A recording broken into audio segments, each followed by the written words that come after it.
They tell me I have a wife, but I have never seen her face in my life. Imagine waking up one morning. There's a gold ring on your finger. A woman stands before you calling you her husband. Everyone insists you've been married for 2 years, but you remember none of it. Not the wedding, not the house, not the life. Tonight's mystery is not just about deception. It is about something far more terrifying, the theft of a man's identity. And if you pride yourself on noticing the smallest details, if you believe you can spot the clue before Sherlock Holmes does, then this case is for you. Welcome back to Holmes' Deduction Diaries, where we unravel the darkest and most brilliant mysteries of Sherlock Holmes, step by step. Before we begin, I want to know something. Where are you watching from, and how old are you? I truly want to see how far our Holmes community reaches across the world. Now, let us return to an October afternoon in Lincoln's Inn, the day a man with no past came to us in desperation. Chapter 1. The Man with No Past. The particular cruelty of Lincoln's Inn on an October afternoon is that it offers neither the honesty of rain nor the mercy of sunlight, but instead a kind of suspended gray that settles upon the shoulders like a judgment deferred. I had accompanied Holmes to the chambers of Messrs. Harwood and Sable on a matter of no great consequence, the signing of certain documents pertaining to the settlement of the Abernethy affair, which had required Holmes's testimony in deposition and which now, some weeks later, demanded his signature upon 3 separate affidavits before the thing could be decently buried in the files of the Chancery Division. It was not the sort of errand that ordinarily commanded Holmes's attention, and I confess I had expected him to delegate the task to me entirely. That he had come in person suggested either that the matter contained some final thread of interest I had failed to perceive, or, as I suspected more strongly, that Baker Street had grown intolerable to him in its quietude, and he would have accepted any excuse to quit it. We had been waiting above a quarter of an hour in the anteroom, a narrow paneled space that smelled of old leather and the particular variety of dust that accumulates only in rooms where men have argued over money for generations. The single window gave onto a courtyard where a plane tree, nearly stripped by the season, cast skeletal shadows across the glass. A clerk's pen scratched somewhere behind the inner door.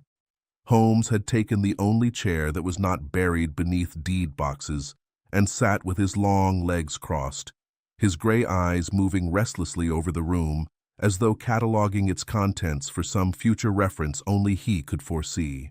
"You visited your bank this morning, Watson," he said without turning to face me.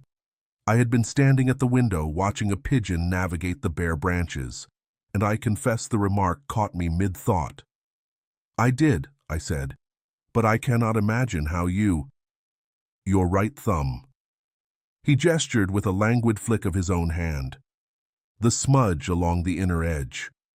That particular shade of blue-black is the India ink used exclusively by the ledger clerks at Cox and Company. It transfers when one signs the counterbook, which they insist upon pressing closed before the ink has properly dried. You have banked with Cox and Company since your army days, and the stain is fresh, no more than 4 hours old." I glanced at my thumb and found the mark precisely where he had indicated. A faint crescent of ink I had not noticed. "Furthermore," Holmes continued, his voice carrying the even, unhurried cadence of a man assembling a watch, "the crease across the front of your waistcoat, not the natural fold of sitting, but a deeper horizontal line consistent with having leaned forward against the edge of a writing desk for some sustained period. You composed something at length this morning, and not at our own desk in Baker Street, for that crease runs higher than our table would produce. The writing desks in the public hall at Cox and Company are precisely the height to leave such a mark. You wrote something there, a letter, I should think, and you wrote it slowly, with deliberation, for you leaned into the work." "And the letter itself?" I asked, half amused, half unsettled, as I invariably was at such demonstrations. "Never posted." Holmes rose from his chair and brushed a thread of dust from his sleeve. The mud on your left boot heel is thayite clay and gravel composite, particular to the embankment walk between Waterloo Bridge and the Temple Stairs. You walked home, Watson. A man who has just posted an important letter takes a cab. The task is done, the mind is light. A man who has written a letter and then thought better of it walks, and walks slowly, and chooses the river. The letter is in your breast pocket at this moment, or it has found the bottom of a wastepaper basket. Either way, it troubled you. I said nothing for a moment, for he was correct in every particular. The letter, addressed to an old friend from my regiment, whom I had not contacted in over a year, sat folded against my chest, unsent, its inadequacy having revealed itself to me somewhere between the Strand and the Temple. I opened my mouth to ask how he had narrowed the recipient to someone whose correspondence weighed upon my conscience, but the inner door opened and a young clerk appeared, his face carrying the peculiar expression of a man tasked with delivering an irregularity. "Mr. Holmes, sir? I beg your pardon for the delay. Mr. Harwood will see you presently, but there is that is to say, a gentleman downstairs has been asking. He has been turned away from Mr. Sable's offices and from 2 other firms in the inn this afternoon, and he heard your name spoken in the corridor just now, and he is in considerable distress, sir, and asks whether you might spare him 5 minutes." Holmes looked at me. The restlessness I had observed all afternoon sharpened into something keener, the scent of the unexpected. "Show him up," said Holmes. A stranger asks for Holmes. The clerk withdrew, and in the brief interval that followed I observed Holmes undergo that subtle transformation I had witnessed so many times, the idle energy of boredom reorganizing itself into the focused stillness of anticipation. He did not move from where he stood, but something in his posture shifted, as a compass needle shifts when iron is brought near. I took the opportunity to seat myself upon the edge of the deed box nearest the window, for the only proper chair remained Holmes's by right of occupation, and I had no wish to be caught standing like a sentry when the stranger entered.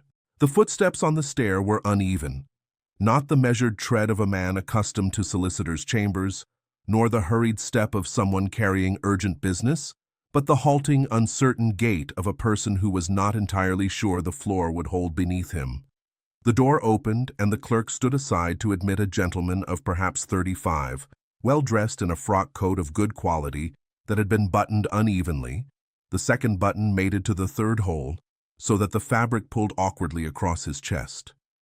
His cravat, which was of dark green silk and had once been tied with competence, had worked itself into a lopsided knot that no man of his evident station would have tolerated had he been aware of it. He carried no hat. His hair, brown and recently barbered, was disordered on the left side, as though he had been pressing his hand against his temple repeatedly. My medical instincts catalogued what my social courtesy would have overlooked. His pupils were dilated beyond what the dim anteroom warranted. A faint sheen of perspiration stood upon his upper lip despite the chill of the afternoon. And there was something else, a scent, barely perceptible beneath the ordinary smells of wool and pomade, something chemical and faintly sweet, like the ghost of a pharmacy after closing. He looked from Holmes to me and back again with the desperate, searching expression of a man who has knocked upon every door in a corridor and found each one locked. "Mr. Sherlock Holmes?" His voice was educated, steady enough in its consonants but frayed at the edges, as though steadiness were costing him considerable effort. "I am he. And this is my colleague, Dr. Watson, in whose discretion you may place absolute confidence. You have been turned away 3 times this afternoon, which suggests that your difficulty is not of the ordinary legal variety. Sit down, sir. You are not well, and you have been walking for some hours." The stranger lowered himself into the chair Holmes had vacated with the careful deliberation of a man who did not entirely trust his own limbs. His hands, I noticed, trembled finely, not the coarse tremor of drink, but the subtle, pervasive shaking of a nervous system under sustained assault. He placed those hands upon his knees and pressed down as though to still them by force. "My name is Arthur Carnforth," he said. "I am, or I was. I am not certain what I am." He drew a breath that shuddered visibly in his chest. "They tell me I have a wife, Mr. Holmes. I have never seen her face in my life." The silence that followed was of the kind that reshapes a room. I felt the anteroom contract around us, the deed boxes, the dusty window, the scratching clerk beyond the wall, all of it rendered suddenly irrelevant by the raw bewilderment in Carnforth's voice. Holmes did not speak. He stood perfectly motionless, his gray eyes fixed upon our visitor with an intensity that I had learned to recognize as the highest form of attention he was capable of bestowing. "Go on," Holmes said quietly. But Carnforth did not go on, not immediately. He looked down at his own hands as though he had only just noticed they were shaking, and something in his expression shifted from desperation to a kind of exhausted shame, the look of a man who understands that what he is about to say will sound like madness, and who has no means of proving otherwise. I found myself leaning forward. The physician in me saw a patient. The chronicler in me saw the beginning of something I did not yet understand. And somewhere beneath both of those instincts, in the part of me that had followed Holmes through locked rooms and across rain-soaked moors, I felt the first cold stirring of unease. For whatever had brought Arthur Carnforth to this anteroom had not merely frightened him, it had unmade him. Arthur Carnforth told his story the way a man crosses a frozen lake, testing each step, never certain the surface would bear his weight. He spoke in fragments at first, short declarative sentences that he seemed to offer up for judgment, watching our faces for the flicker of disbelief he had evidently encountered elsewhere that afternoon. "The last thing I remember clearly," he began, "is an evening in late September of 1891. I was at home, my real home, a house in Hampstead that my father left me. I had dined alone. I had read the evening papers. There was a report of flooding in the West Country, and I recall thinking I should write to my agent in Bristol regarding a shipment of Indian cotton that was expected at the docks. I went to bed." He paused, and his hands pressed harder against his knees. "The next thing I knew with any certainty, I was sitting in a chair in a drawing room I had never seen, and a woman I had never met was pressing a cup of tea into my hands and calling me darling." I glanced at Holmes. His expression had not changed, but his fingers, which had been resting loosely at his sides, had come together at the tips in that characteristic steeple that signaled his fullest concentration. "When was this?" Holmes asked. 10 days ago. The 17th of October. Carnforth swallowed. I could not think clearly. The room was unfamiliar. The furniture, the wallpaper, the view from the window, none of it was mine. And this woman, she was perhaps 30, dark-haired, well-spoken. She behaved as though my confusion were something she had seen before. She was patient with me, gentle even. She told me I had suffered another of my episodes, that the doctor had warned them this might happen, that I should rest and not exert myself. "Another of your episodes," Holmes repeated, and the emphasis he placed upon the word was so slight that only someone who knew him well would have caught it. "That is what she said, as though this were a recurring condition, as though I had been ill for some time and ought not to be surprised at my own confusion." Carnforth's voice hardened with a brittle resolve. "But I was not confused, Mr. Holmes. I was lost. There is a difference. A confused man cannot think. I could think perfectly well. I simply had no idea where I was, who this woman was, or how I had come to be there." And the woman identified herself as my wife, Isabel Carnforth, née Vane. The name left his mouth as though it tasted of something foreign. She told me we had been married nearly 2 years, in a ceremony at St. Cuthbert's in Kensington. She showed me a ring on my finger, a plain gold band I do not remember purchasing, let alone placing upon anyone's hand. She showed me photographs. She showed me letters in what appeared to be my own handwriting. Addressed to her in terms of affection, I have no memory of composing. Holmes's eyes, I noticed, had moved from Carnforth's face to his hands, specifically to the left hand, where the gold band sat. I could not tell what he observed there, but something held his attention for several seconds before he returned his gaze to the man's face. "You said a name, Vane," Holmes said. "There is a brother?" "So I am told, Oswald Vane. He presented himself as my brother-in-law, a man of perhaps 40, very composed, very precise in his manner. He explained my condition to me as one might explain a railway timetable, calmly, methodically, without emotion. He said I had suffered a severe nervous collapse approximately 18 months after my marriage, and that I had since experienced periodic episodes of confusion and memory loss. He said that he and Isabel had been caring for me, that they had consulted specialists, that the prognosis was uncertain. And you believed none of this. I believed all of it. For approximately 2 days. Carnforth leaned forward in the chair, and the desperation that had greeted us at the door returned to his features like a tide reclaiming sand.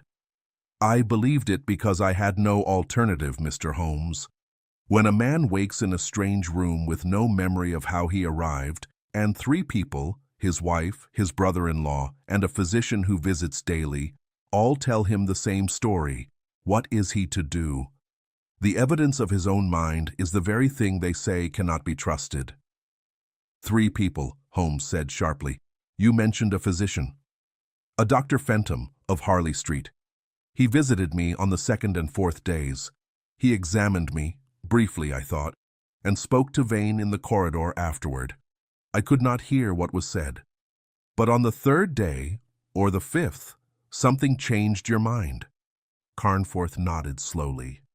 On the 5th day, when Isabel was out and Vane was occupied downstairs, I searched the study.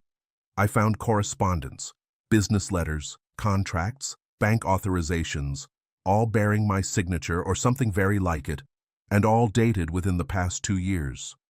Letters written by a man conducting a life I do not remember living, and among them, folded into an envelope addressed to Oswald Vane, I found a petition. He reached into his coat with a hand that shook badly enough that the paper crackled as he withdrew it. He held it out to Holmes, and in that gesture, the way a drowning man extends his hand not toward a rope, but toward the mere possibility of one, I saw the full measure of Arthur Carnforth's terror. A petition for my committal, he said, to a private lunatic asylum, under the Act of 1890, already signed by one physician, requiring only a second signature to make it law. Holmes took the document without a word. The anteroom, which had felt merely close before, now felt sealed, as though the air itself had thickened around the 3 of us, and the world beyond the paneled walls had ceased to matter. Holmes unfolded the petition with the deliberate care of a man handling evidence, not correspondence.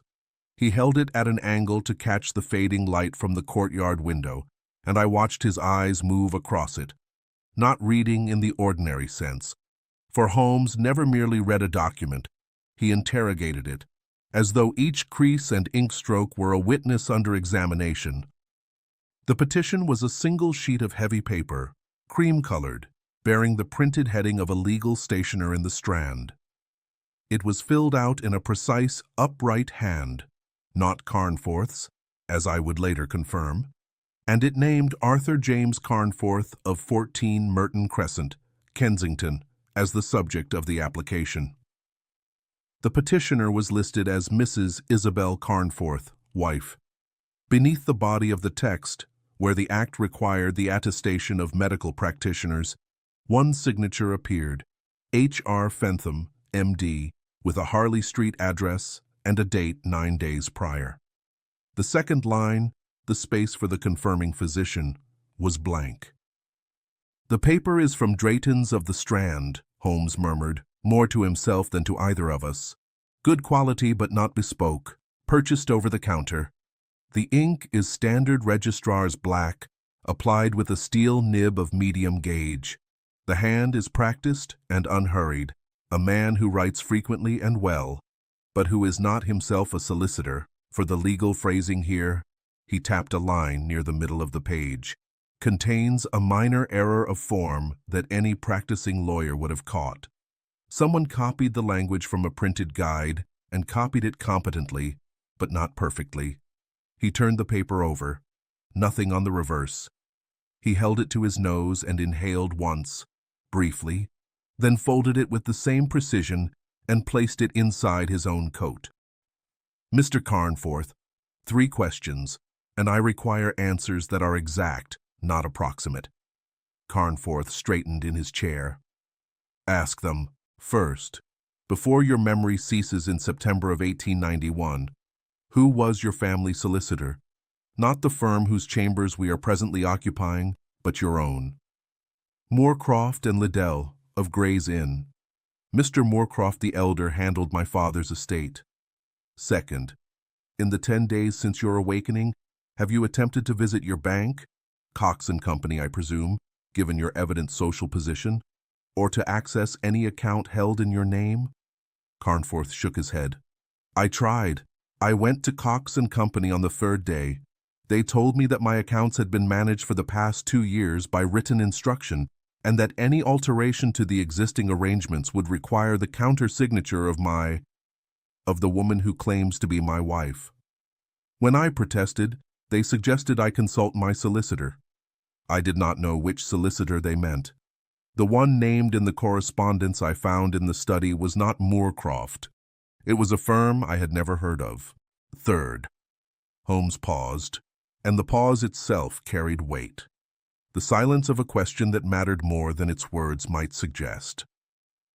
In the years before 1891, when your memory is clear and your life your own, did any person who knew you then also know the woman who calls herself your wife? Has anyone from your former life, a friend, a colleague, a servant, confirmed that this marriage took place? The answer came slowly, and I saw in Carnforth's face the particular anguish of a man who has already grasped the significance of the question. No, he said. My father's old servants were dismissed. Vane told me they had been let go during my illness when the household was reorganized. My friends? I had not many, Mr. Holmes, for I was occupied chiefly with the business. But those I had, I have not been able to reach. Letters I have written in the past 10 days have gone unanswered. I do not know whether they were ever posted. Vane offered to send them for me. Holmes said nothing for a moment. The clerk's pen had ceased its scratching behind the inner door, and the anteroom was silent save for the faint rattle of a carriage passing in the square below. When Holmes spoke again, his voice had lost the measured, analytical quality of the preceding minutes and taken on something harder, something that, in another man, I might have called anger. Mr. Carnforth, the woman in your house does not know you. The physician who signed that petition examined you in the presence of the man who arranged the examination. Your bank accounts are controlled by persons you cannot identify. Your servants have been replaced. Your correspondence is intercepted. And the only document that connects you to this life you do not remember is a marriage certificate you have never seen, filed at a parish you have never attended. He took up his hat from the deed box where he had laid it. Watson, we shall postpone our business with Mr. Harwood. Mr. Carnforth, you will accompany us. We are going to Kensington, and I should advise you before we arrive to observe your wife very carefully this evening, for I intend to ask her a question to which only a woman who has truly lived in that house would know the answer. I rose and reached for my own coat, aware that the gray October afternoon, which had begun in tedium, had turned upon its axis. Carnforth stood as well, and I noticed that his trembling, if anything, had increased, though whether from fear or from the unfamiliar sensation of being believed, I could not say. We descended the staircase into the damp courtyard of Lincoln's Inn, 3 men moving with a shared and silent urgency, and I recall thinking, with the instinct of a man who has followed Sherlock Holmes into enough dark rooms to know the feel of a threshold, that whatever waited for us in Kensington would prove to be something worse than a missing memory. It would prove to be a missing life. Chapter 2. The House That Knew Him. We found a four-wheeler at the Holborn rank, and Holmes gave the driver the Kensington address without elaboration. The cab smelled of damp straw and old tobacco, and as it turned south toward the river, the light was already failing, October's early dusk drawing a violet curtain across the rooftops, the gas lamps along the embankment flickering into reluctant life like sentinels roused from sleep. Leaves, brown, sodden, pressed flat by the day's drizzle, lay pasted against the cobblestones in patterns that might have been beautiful had they not resembled, to my troubled imagination, the discarded pages of a calendar no one had thought to read. Carnforth sat opposite us, his hands clasped in his lap, his gaze fixed upon the window, but seeing nothing of the streets through which we passed. Holmes, beside me, had retreated into that impenetrable silence which I had long ago learned not to interrupt. His eyes were half closed, his breathing shallow and regular, and anyone who did not know him might have supposed he was dozing. I knew better.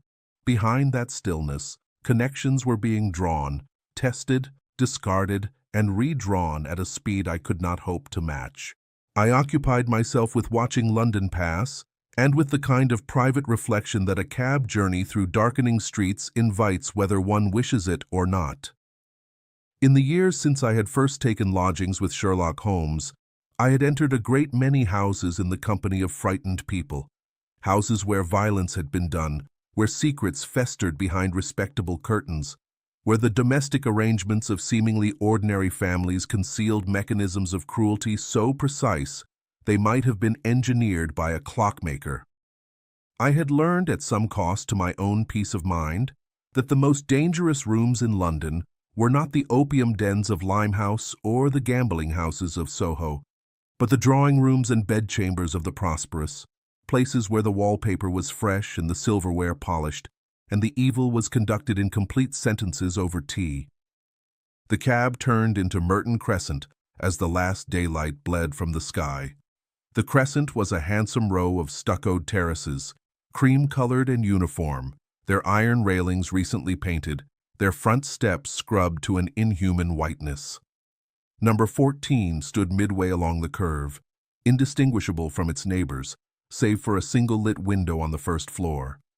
A warm amber glow behind drawn curtains that spoke of domesticity, of fires tended and lamps trimmed, of a home occupied and cared for. The sight of it seemed to strike Carnforth like a physical blow. He stopped on the pavement, one foot still upon the cab's iron step, and stared at the house with the expression of a man confronting his own headstone. "That light," he said quietly, "that is what I cannot bear. It looks like someone's home." Holmes touched his arm, briefly without comment, and we mounted the steps together. Mrs. Carnforth receives. The door was opened by a maidservant of perhaps 20, neatly uniformed, who greeted Carnforth with a deferential nod and showed no surprise at the arrival of two strangers in his company. We were admitted to a hallway that was tastefully appointed, a turkey carpet in deep reds, a hall stand of carved oak, gaslight burning steadily in a pair of brass sconces that cast the space in tones of amber and shadow. The house smelled of beeswax and coal smoke, and, beneath both, something floral, lavender water, I thought, or perhaps rose-water sachets placed among the linens. It was, in every visible particular, the home of a comfortable and well-ordered household. A door opened at the end of the hallway, and Isabel Carnforth entered. I do not know precisely what I had expected. Some outward mark of villainy, perhaps, some coldness in the eye, or sharpness in the mouth that would confirm the suspicions Carnforth's account had planted. But the woman who came toward us showed none of these. She was perhaps 30, slender, with dark hair arranged simply, and a face that was handsome without being striking, the sort of face that suggested intelligence and composure rather than mere beauty. She wore a day dress of deep blue wool, unadorned, and her expression upon seeing Carnforth was one of immediate and apparently genuine relief. "Arthur." She crossed to him and took his hand, a gesture so natural, so practiced in its tenderness, that I felt a pang of doubt cut through my conviction. You have been gone all day. I was worried. Dr. Fentham said you should not exert yourself. Carnforth withdrew his hand, not roughly, but with a stiffness that drew a flicker of something across her face, hurt, or the performance of hurt. These gentlemen wish to speak with you, he said, and the formality of his tone in addressing his supposed wife was itself a kind of accusation. Holmes stepped forward and introduced us both with a warmth I recognized as calculated. He was charming when it served the investigation, a social facility he could deploy and retract like a blade, and he used it now to full effect, expressing his concern for Mr. Carnforth's health, his admiration for the house, his gratitude for the imposition. Mrs. Carnforth received this with grace and led us into the drawing-room, where a fire had been laid and the curtains drawn against the evening. She rang for tea. She seated herself in a chair near the hearth and arranged her hands in her lap with the composure of a woman who had nothing whatsoever to conceal. She was, I reflected, either entirely innocent or extremely accomplished. "Mr. Holmes," she began, before he could direct the conversation, "I can imagine what Arthur has told you, and I want you to know that I am grateful you have come. His condition has been a source of enormous distress to our household. These episodes, the confusion, the failure to recognize his surroundings, even his failure to recognize me, they have grown worse over the past year. Oswald and I have done everything we can. Dr. Fentham has been attentive. But Arthur becomes agitated, and when he is agitated, he constructs." She hesitated, choosing her word with visible care. "Narratives. He becomes convinced that we are strangers, that his life has been taken from him. It is the cruelest symptom of his affliction, Mr. Holmes, because it turns the people who love him into objects of suspicion. The performance, if performance it was, struck every note of dignified suffering that the role required. Her voice caught at precisely the right moments. Her eyes glistened but did not overflow. She addressed Holmes with the directness of a woman seeking an ally, not defending a position. Had I encountered her without Carnforth's account, I might have believed every syllable. Holmes listened to all of this without interruption, his expression one of courteous interest, his body still.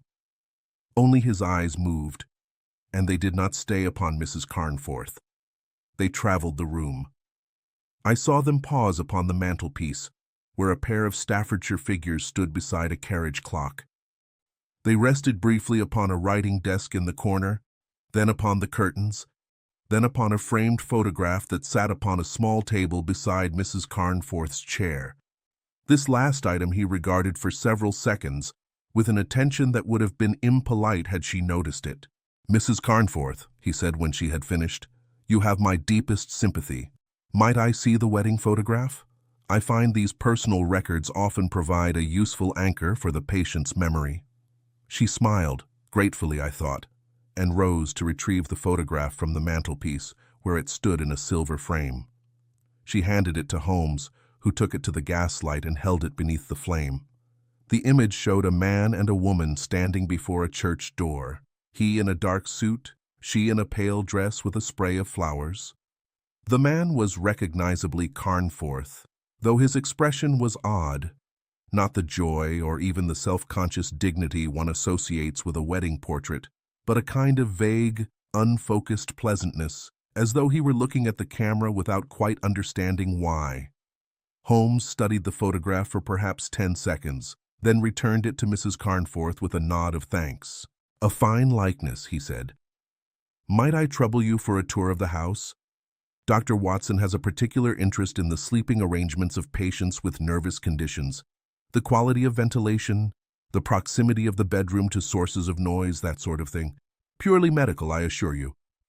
He offered her a smile that was entirely without warmth, and she, trusting the surface of it as he had intended, agreed at once. The bedroom door test. We ascended the staircase, a well-carpeted affair with a mahogany banister polished to a deep luster, and Mrs. Carnforth led us along the first-floor corridor, pointing out rooms with the easy familiarity of a woman conducting guests through her own domain. The spare bedroom, the linen closet, a small sitting room she used for correspondence. Each door she indicated with a gesture and a brief word, and at each I watched Holmes observe not the room itself but the woman. The angle of her hand, the direction of her glance, the confidence or hesitation with which she identified each space. Carnforth followed behind us in silence, a ghost in his own house. At the end of the corridor, Mrs. Carnforth paused before a closed door. "This is the master bedroom," she said. "Arthur's room. He has not been sleeping well. Often he wakes in the night and does not know where he is. Dr. Fentham recommended we keep a lamp burning low, and I have taken to sleeping in the room across the hall so as not to disturb him." "Very considerate," Holmes murmured. He stood slightly behind her to her left, and his position, which appeared casual, placed him at an angle from which he could see both the door and her face simultaneously. "Tell me, Mrs. Carnforth, I have a professional interest in such details. Does this door open inward into the room or outward into the corridor? The direction matters for ventilation, you understand. An inward opening door in a bedroom can create a seal that traps stale air. It was a question of such apparent triviality that I nearly dismissed it myself." Mrs. Carnforth did not hesitate. "Inward," she said, and placed her hand upon the door as though to demonstrate, pressing it forward. The door did not move. She pressed again, more firmly, and a faint flush rose along her throat. The door remained shut, not locked, but resistant in the way that a door pulled outward resists being pushed inward. The hinges, I now saw, were mounted on the corridor side. The door opened toward us, not away. "Forgive me," she said with a small, self-deprecating laugh.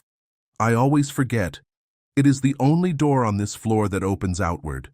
Arthur's father had it rehung years ago, I believe. Something about the original frame warping." She pulled the door open, outward, into the corridor, and the bedroom was revealed. A large, well-appointed room with heavy curtains, a wide bed, and a low-burning lamp on the nightstand, precisely as she had described. Everything in order, everything correct, except for the single, irreducible fact that a woman who had slept in this house for 2 years, who had shared this corridor and passed through this door hundreds of times, had not known which way it opened. Holmes entered the room and crossed to the window, parting the curtain to glance at the street below. His back was to Mrs. Carnforth, and his face was to me. In the brief moment that our eyes met, I saw in his expression not triumph, but confirmation, the quiet, grim satisfaction of a hypothesis verified. He had not come to Kensington to discover whether Isabel Carnforth was lying. He had come to prove it, and he had done so with a single question about a hinge. "Excellent ventilation," Holmes said pleasantly, turning back to the room. "The cross-draft from the window in the corridor should serve Mr. Carnforth's recovery admirably. Watson, would you not agree?" "I would," I managed, though my voice felt thick. Mrs. Carnforth smiled and led us back toward the staircase, and as we followed, I found myself studying the line of her shoulders, the practiced ease of her movement through the corridor, the way her hand trailed along the banister with a gesture of proprietary comfort. She moved through this house as though she owned it, and yet she had stumbled at the one threshold that mattered. A wife knows her bedroom door. She knows it in the dark, in illness, in the small hours when thought is suspended and the body navigates by memory alone. This woman did not know it, because the knowledge was not in her body. It had never been.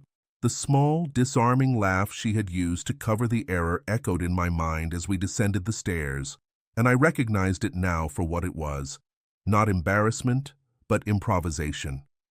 The reflex of a performer who has missed a line and must bridge the gap before the audience notices. She had nearly succeeded. In any other company, she would have. but she had performed her competence before the one man in London for whom a misremembered hinge was not a triviality, but a confession. The study and the signature. Holmes asked, with the same air of genial professional interest that had characterized the entire visit, whether he might see the study, the room where Mr. Carnforth conducts his business correspondence, if he is well enough to do so. Mrs. Carnforth obliged, leading us to a ground-floor room at the rear of the house, a smaller space fitted out as a gentleman's study, a writing desk beneath the window, a bookshelf of legal and commercial references, a leather chair, and a bureau against the far wall whose pigeonholes were stuffed with the accumulated paper of an active business life. The room smelled of old ink and the particular mustiness of documents stored in an unventilated space. It was the smell of transactions, of money managed, promises recorded, obligations filed away. Mrs. Carnforth excused herself to see about the tea, and the moment the door closed behind her, the pretense of the social call fell away. Holmes moved to the desk with a swiftness that would have startled anyone unfamiliar with his methods. He did not ransack. He examined. His hands moved through the papers on the desk's surface with the economy of a man who knew precisely what he was looking for, lifting each document by its corner, tilting it to the gaslight, replacing it in exactly the position from which it had been taken. "Watson, come here." I crossed to the desk and found Holmes holding two letters side by side, both written on the same cream stationery, both signed A.J. Carnforth in what appeared to be the same hand. One was addressed to a cotton merchant in Liverpool, dated 3 months prior, discussing terms of purchase. The other was a letter to a solicitor, not Moorcroft, but a firm called Spence and Davenport, requesting amendments to a will. Holmes produced from his waistcoat pocket the small magnifying lens he habitually carried and held it over the signatures. "Look at the descenders," he said, "the tail of the Y in Carnforth, and the capital A. Observe the angle of the crossbar." I looked, and at first I could not see it. The signatures were strikingly similar, close enough that I would have accepted either without question. But under the lens, a difference emerged. The descenders, the tails of letters that drop below the line, were shallower in both documents than in the hesitant, unsteady hand I had seen Carnforth use when he signed himself into the hotel register that morning, which Holmes had apparently examined while I was distracted with the cab fare. More telling still, the pressure was uniform. Each stroke carried the same weight from beginning to end, whereas natural handwriting, particularly the natural handwriting of a man whose hands shook as Carnforth's did, varies in pressure with every word. These letters had been written by someone who was reproducing the appearance of Carnforth's signature without possessing the underlying muscular habit that produced it. "Forgery," I said. "Patient, competent, sustained forgery," Holmes corrected, fanning through additional papers. "Business correspondence spanning 18 months, bank authorizations, a letter to the solicitor requesting the addition of Mrs. Isabel Carnforth as sole beneficiary in the event of incapacity." He set this last document apart from the others with the care of a surgeon isolating diseased tissue. "Someone has been conducting Arthur Carnforth's entire professional and legal life by post, Watson.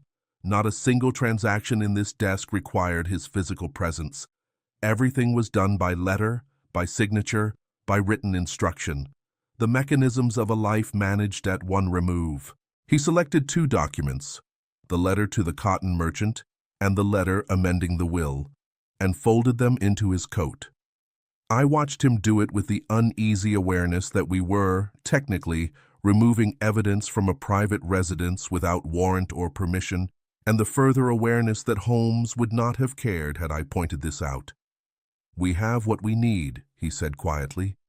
"The house has told its story." Carnforth was waiting for us in the hallway, standing near the front door with his coat already on. and the look of a man who could not bear to remain inside these walls a moment longer. Mrs. Carnforth appeared from the drawing room, her composure intact, her voice warm as she urged her husband to rest, to eat, to allow Dr. Fentham to visit in the morning. Carnforth said nothing. He opened the front door himself and stepped into the night air as though it were the first clean breath he had drawn in hours. Holmes thanked Mrs. Carnforth with a courtesy that was, to anyone who knew him, more ominous than any accusation. We descended the steps and found our four-wheeler waiting at the curb, the driver hunched against the October chill, his horse stamping softly on the wet stone. The three of us climbed in, and the cab pulled away from Merton Crescent, its wheels hissing through the film of water that the evening had laid upon the road. Holmes did not speak for the duration of the journey. He sat in the far corner of the cab with his chin upon his chest and his eyes closed, and I knew from long experience that this silence was not rest, but labor. The fierce, invisible work of a mind assembling a pattern from the fragments we had gathered. I watched the gas lights of Kensington slide past the window like a procession of small, contained fires, each one illuminating nothing beyond its own circle. And I thought of the woman we had left behind in that warm, well-ordered house, a woman who moved through its rooms with the confidence of an owner, but who could not find her way through her own bedroom door. The performance had been extraordinary, the flaw had been minute. And yet upon that flaw, a single hinge, a single misdirected hand, I felt certain the entire edifice would break. Chapter 3. The Chemist's Shadow. I came downstairs the following morning to find that Holmes had not been to bed. This in itself was not unusual. During active investigations, his capacity to forego sleep bordered on the pathological, as though the human requirement for rest were a weakness he had simply decided not to indulge. What was unusual was the state of the sitting room. The deal table by the window, which ordinarily held nothing more threatening than a scattering of newspapers and the occasional unanswered letter, had been transformed into a makeshift laboratory. A spirit lamp burned beneath a small retort. 2 glass slides lay upon a square of white paper. A pipette, a watch glass, and a bottle of reagent I did not recognize stood in a careful row, and the air carried a sharp, acrid smell that competed with the coal smoke from the grate and the lingering fragrance of Mrs. Hudson's morning coffee, which sat untouched and cold beside Holmes's elbow. "You have been at this all night," I said, less as a question than as a physician's observation. "The handkerchief," Holmes replied without looking up. He was bent over the watch glass, holding the pipette at an angle that suggested the most delicate stage of a reaction. "Carnforth surrendered it yesterday. You will recall the chemical odor you noted when he entered the anteroom. I have spent the better part of 6 hours isolating and testing the residue." I drew a chair to the table and examined the slides. Upon the first, a thin, pale residue had been spread and allowed to dry.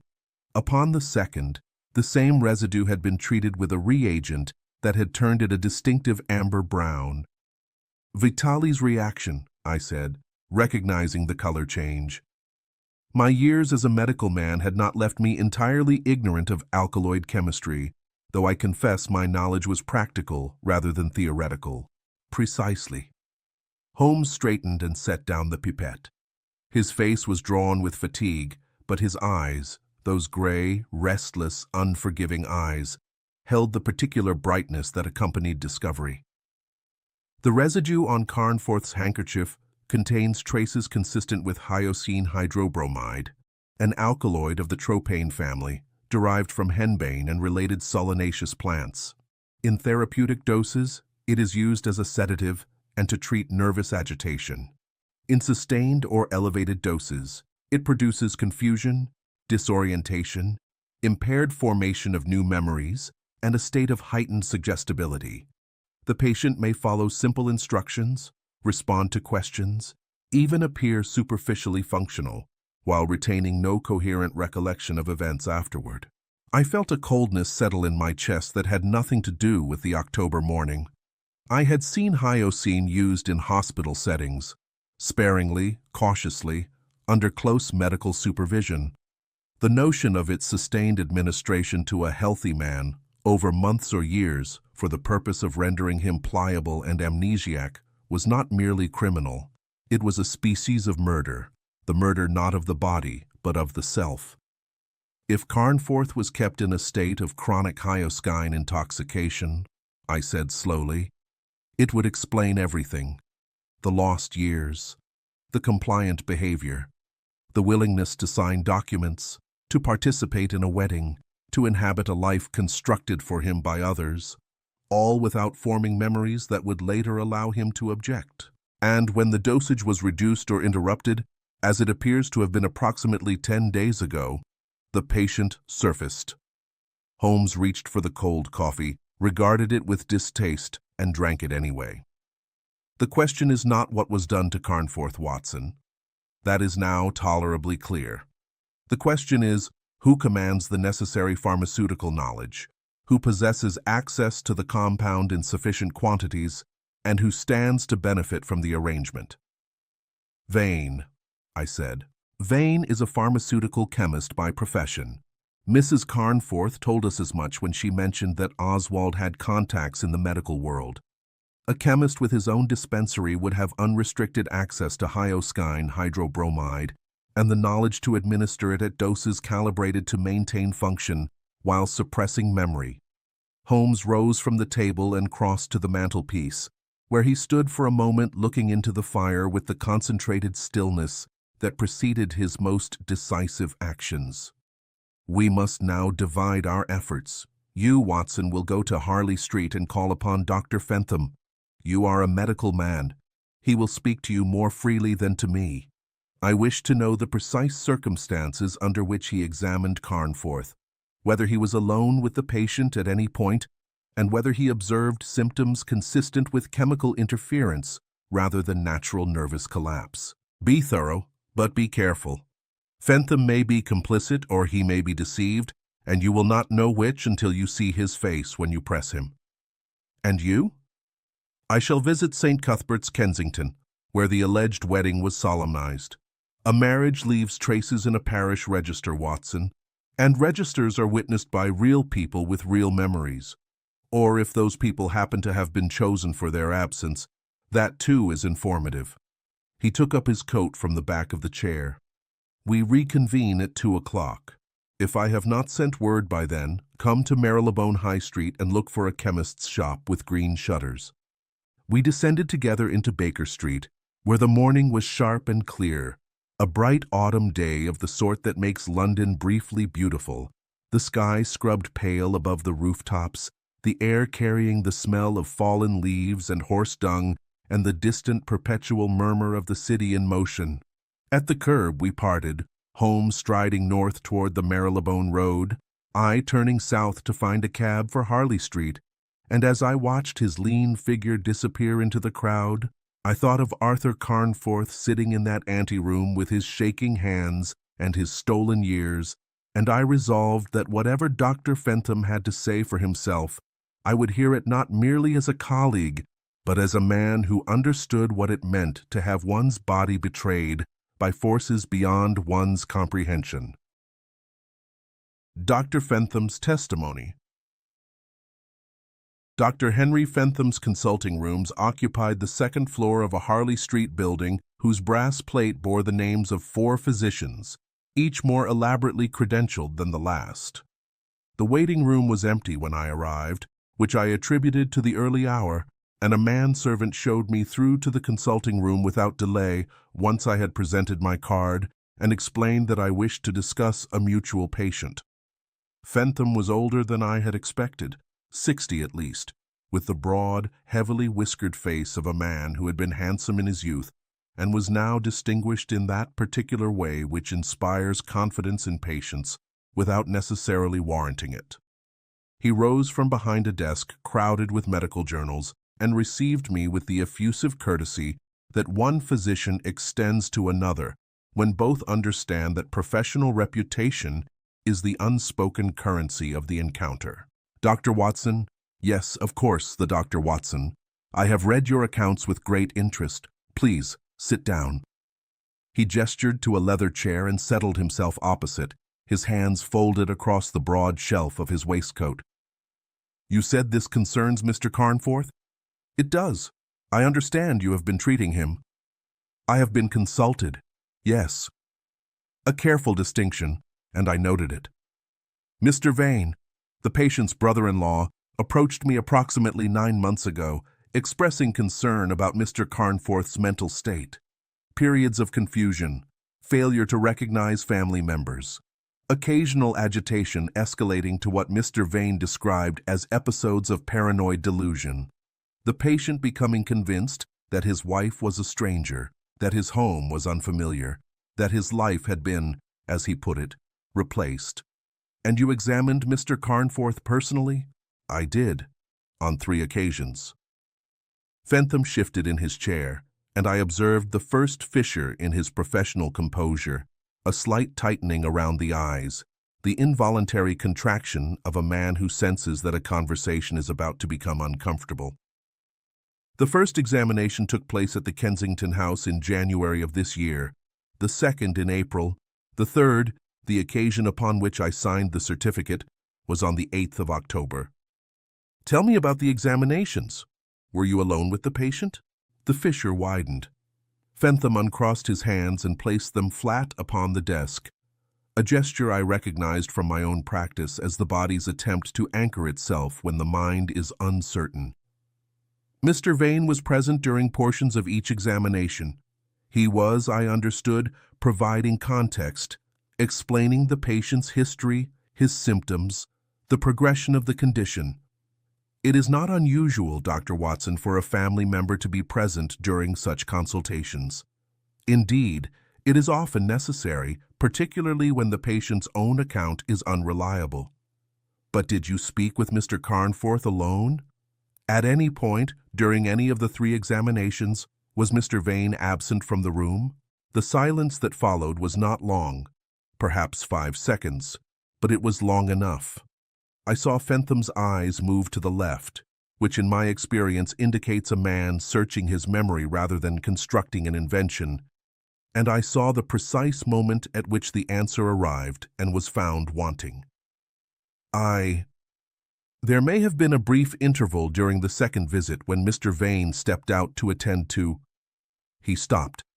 His hands pressed harder against the desk. No, I must be honest with you, Dr. Watson. Mr. Vane was present throughout all 3 examinations. I did not insist upon a private interview with the patient. That was, in retrospect, that may have been an oversight. Dr. Fentham? I leaned forward, keeping my voice level, keeping it professional, giving him the shelter of collegial discourse rather than accusation. When you examined Mr. Carnforth, did you observe any physical symptoms beyond the mental confusion? Dilation of the pupils? Dryness of the mouth?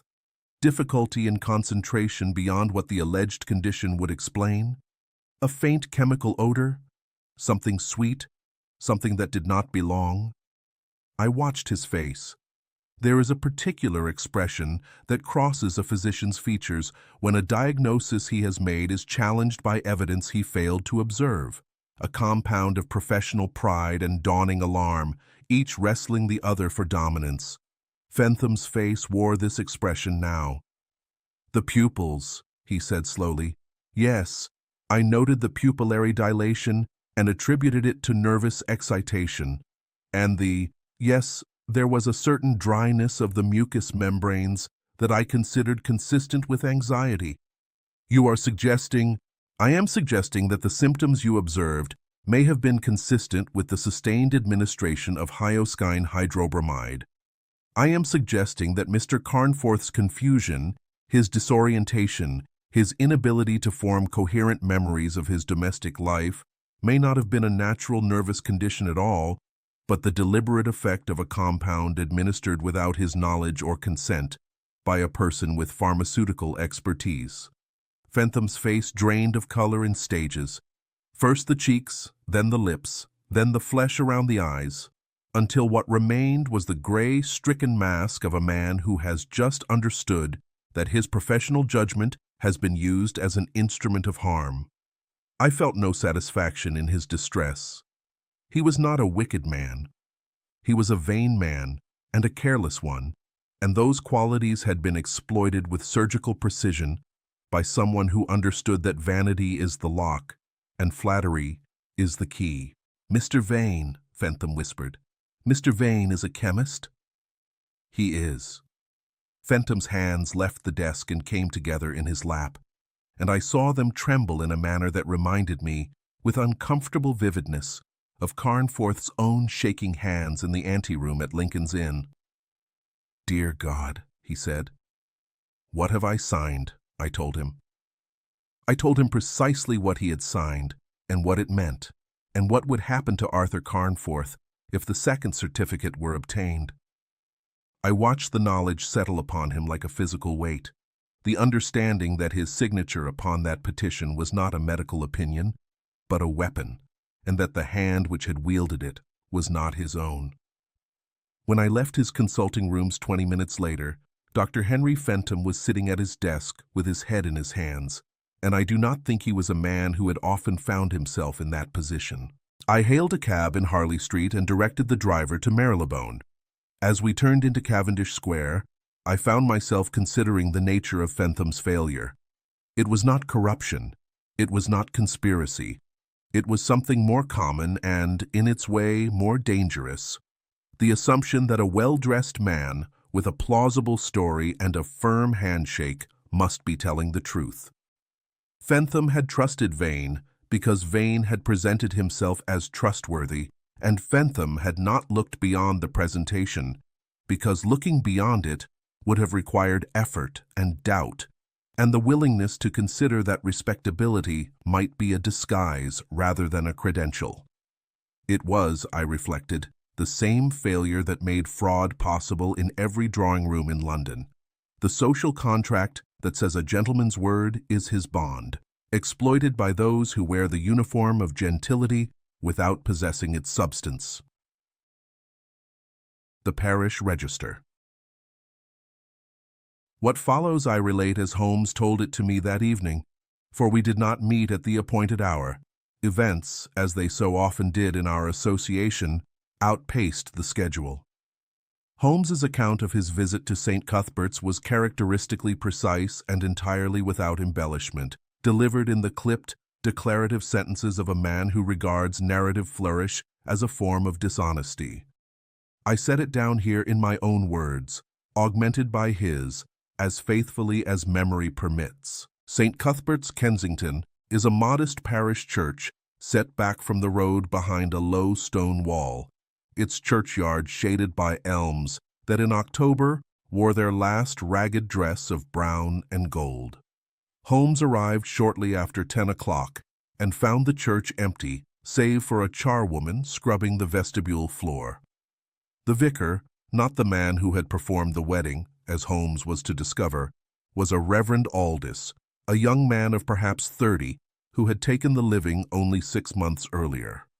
He received Holmes in the vestry with an obliging manner and, upon request, produced the parish marriage register for 1892. The entry was there, precisely as Carnforth had described. The marriage of Arthur James Carnforth, bachelor of Hampstead, to Isabel Mary Vane, spinster of Kensington, solemnized on the 14th of March, 1892, by the Reverend Thomas Hackett. 2 witnesses were listed, a Mr. George Millward and a Mrs. Eliza Trent. Holmes copied the names into his notebook and asked Reverend Aldous about his predecessor. Aldous explained that Reverend Hackett had died the previous winter, a sudden apoplexy, very sad, quite unexpected, and that the parish records had been transferred to him in somewhat incomplete order. Holmes expressed his condolences and asked whether Aldous knew anything of the witnesses. He did not. The names meant nothing to him. Holmes asked whether there was a sexton who might have been present at the time. There was. A Mr. Josiah Cope, who had served the church for over 20 years and who could be found, Aldous said, in the churchyard most mornings, tending the graves. Holmes found Cope beside a freshly dug plot near the eastern wall, a lean, weathered man of 60, with the deliberate manner of someone who has spent a lifetime in the company of the dead and has absorbed something of their patience. He leaned upon his spade and regarded Holmes with the frank, unhurried appraisal of a man who has no reason to be impressed by anyone. "The Carnforth wedding," Cope said, when Holmes described what he sought. I recall it. Queer affair?" "Queer in what respect?" "The groom." Cope drove the spade into the earth and left it standing. "I've seen men nervous at the altar, Mr. Holmes. I've seen them pale. I've seen one faint dead away, and another who could not stop laughing, and a third who wept from the moment he entered the church until the moment he left it. But I have never, in 23 years, seen a groom who looked as though he did not know where he was. That man, Carnforth, he walked up the aisle supported on either side. His brother-in-law on the right, and a woman I took to be a friend of the family on the left. He stood at the altar and said his vows, but his eyes were, I do not know how to put it, empty, like a man walking in his sleep. I assumed drink. One prefers to assume drink. The witnesses, Holmes said, Millward and Trent. Did you know them? Never saw them before that day. Never saw them after. They signed the register and left. The whole party arrived together in a private carriage, a brougham, dark green, no markings, and departed the same way. No guests, no family, no flowers thrown. The only witnesses were the two names in the book and myself, and nobody asked me to sign anything. The clergyman, Reverend Hackett. Did he remark upon the groom's condition? Cope paused, and something shifted in his expression. The faintest shadow of discomfort, as though a stone had been turned and what lay beneath it was less than agreeable. Mr. Hackett was not a well man himself, toward the end. His eyes were failing, and his hearing was not what it had been. He performed the ceremony by rote. He could have done it in his sleep, and I sometimes thought he did.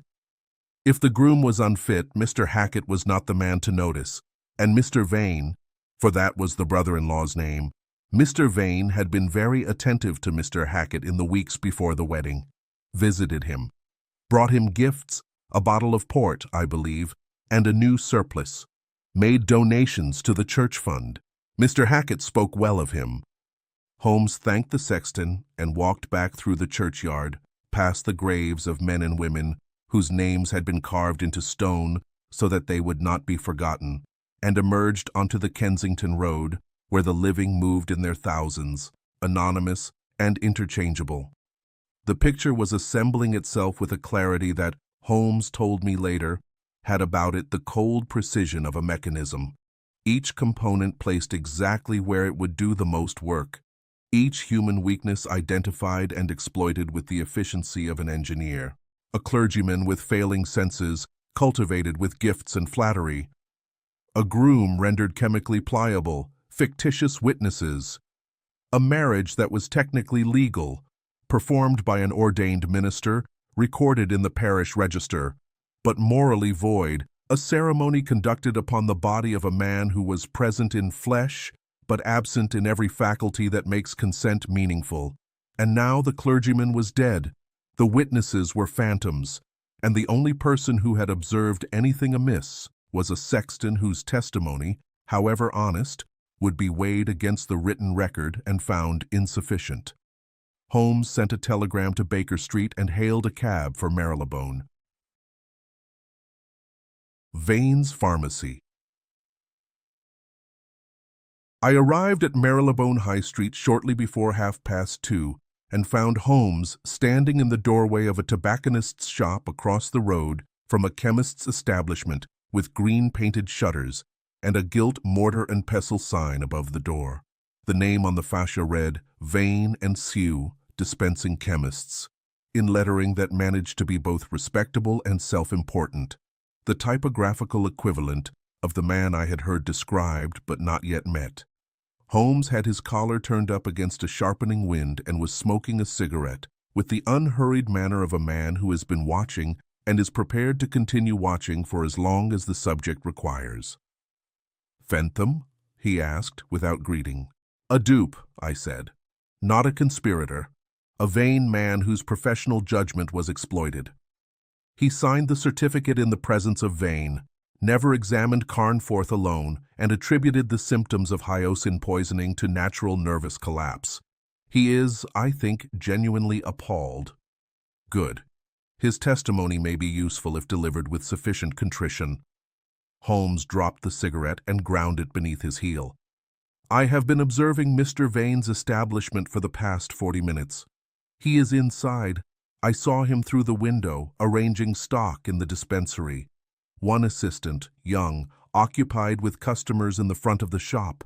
The dispensary is at the rear, separated by a half-glazed partition. I am going in. You will remain here and observe. If I am not out within a quarter of an hour, or if you see anything that alarms you, come in after me, but not before." He crossed the street with the long, purposeful stride that I had followed through the fog-choked alleys of Whitechapel and the lamplit corridors of country houses, and I watched from the tobacconist's doorway as he pushed open the chemist's door and disappeared inside. Through the shop window I could see the interior: shelves of brown glass bottles, ranks of labeled drawers, the usual paraphernalia of a dispensing chemist arranged with a tidiness that bordered on the obsessive. The young assistant came forward. Holmes appeared to converse with him, gesturing vaguely toward his head in the universal pantomime of a man seeking relief from a headache. The assistant turned to prepare something, and Holmes moved, casually as though merely browsing, toward the half-glazed partition. Through the glass I saw, for the first time, Oswald Vane. He was tall and spare, with narrow shoulders that he held very straight, as though posture were a discipline he had imposed upon himself and maintained by force of will. His face was angular, clean-shaven, dominated by a high forehead and a pair of deep-set eyes that, even from across the street and through 2 layers of glass, conveyed an impression of focused, calculating intelligence. He wore a white dispensing coat over a dark suit, and his hands, long-fingered, precise, moved among the bottles and measures of his trade with the ease of a man performing actions he had performed 10,000 times before. There was nothing sinister in his appearance. That was perhaps the most sinister thing about him. He looked like exactly what he was, a competent professional chemist. And it was precisely that competence, that unassuming authority, that had enabled him to pour poison into another man's life for the better part of 3 years without arousing suspicion. Holmes emerged from the shop 7 minutes later, carrying a small paper packet of headache powder and wearing the expression I had come to think of as his hunting face. Not triumph, not excitement, but a terrible, focused calm, the look of a man who sees the shape of the prey entire and is now merely calculating the angle of approach. "The dispensary ledger," he said, falling into step beside me as we walked north along the high street. "It is kept on a shelf beside the partition, and Vane is meticulous. Every compound dispensed, every quantity recorded, every date noted. I had perhaps 90 seconds while the assistant prepared my powder, and Vane was occupied in the rear. The entries for hyoscine hydrobromide over the past 24 months are extraordinary, Watson. Quantities that would supply a hospital ward, ordered regularly, received from Burroughs Wellcome, and accounted for in the ledger as dispensed to private patients whose names, I have no doubt, will prove to be as fictitious as the witnesses at St. Cuthbert's." We turned into a quieter street, and Holmes stopped walking. He faced me, and what I saw in his expression was not the elation of discovery, but something colder and more purposeful. "This is not merely a fraudulent marriage, Watson. It is not merely a scheme to secure an inheritance. What Vane has constructed is a complete theft of identity. A man's name, his business, his legal standing, his bank accounts, his signature, his will, and finally his sanity, all appropriated through chemistry and paperwork. Someone has been living Arthur Carnforth's life, attending his business meetings, or rather, conducting his business by correspondence to avoid the necessity of appearing in person, signing his documents, drawing upon his accounts, issuing instructions in his name to solicitors who have never met him, and who accepted written authority because a gentleman's signature, in this country, is presumed to be his bond. For 3 years, Arthur Carnforth has existed as a legal fiction operated by Oswald Vane, and the real Carnforth, the living, breathing, thinking man, has been kept in a chemical twilight, present enough to be displayed when a physician's visit was required, absent enough to sign whatever was placed before him. I opened my mouth to respond, but before I could speak, a boy of perhaps 12, one of the street urchins Holmes employed as irregular scouts, came darting around the corner, breathless and filthy, pressing a folded note into Holmes's hand. Holmes opened it, read it, and I watched the color change in his face. Not pallor, Holmes was not a man who went pale, but a tightening, a sharpening, as though every muscle beneath the skin had drawn half an inch closer to the bone. "We must move quickly," he said. "Carnforth has been taken." "Taken? From where?" "From his hotel in Bloomsbury, 40 minutes ago. Mrs. Hudson received word from the boy I stationed outside his door." Holmes was already moving, his hand raised for a cab, his voice carrying the flat, commanding tone that no driver in London had ever failed to obey. "They have him, Watson. They have come for him with papers, and if we do not reach him before the second certificate is signed, Arthur Carnforth will disappear into an asylum, and every legal mechanism in England will conspire to keep him there." A hansom appeared from a side street, and Holmes threw himself into it before it had fully stopped, pulling me after him with a grip that bruised my arm. "Highgate," he told the driver, "Ashford House, and there is a sovereign in it if you outrun every cab between here and the Holloway Road." The whip cracked, the horse lunged forward, and we plunged north through the streets of London with a speed that turned the pavement into a blur and the afternoon into a race against an engine of law that, once set in motion, would grind without mercy and without appeal. Chapter 4. The Vanishing Patient. We did not go to Highgate directly. Holmes, even in urgency, was methodical, and there was, he said, a stop that must be made first. The cab diverted to the hotel in Bloomsbury, where Carnforth had taken refuge the night before, a modest commercial establishment in Montague Street, the kind of place where traveling businessmen took rooms by the week and asked no questions of their neighbors. The proprietor was a stout, red-faced man named Hubbard, and he was waiting in the ground-floor corridor when we arrived, his manner oscillating between indignation and alarm in the particular way of a man who suspects he has been party to something irregular, but is not yet certain whether the irregularity will cost him his license. He took us upstairs to the second floor without being asked, talking as he climbed, the words tumbling out of him in the fragmented, repetitive cadence of a man replaying a scene he does not fully understand. "They come at 1:30, sir. 2 men and a woman. Very respectable, well-dressed, all 3. The woman, dark hair, handsome. She said she was Mr. Carnforth's wife, and she had papers, sir, official papers, with a doctor's name on them. I read them, or I tried to read them. There were legal words I did not entirely, but she said her husband was unwell, that he had left the house in a state of confusion, and that they had come to take him home." "And Carnforth?" Holmes asked. "Was he conscious when they arrived?" "He was in his room, sir. I sent the girl up to announce the visitors, and she come back saying the gentleman wouldn't see them. So the brother-in-law, a tall man, very calm, sir, very polite, he asked could he go up himself, just to speak to Mr. Carnforth through the door. I saw no harm in it. He went up, I heard voices, quiet voices, nothing raised. Then the brother-in-law come down and asked for a glass of water to be brought to the room.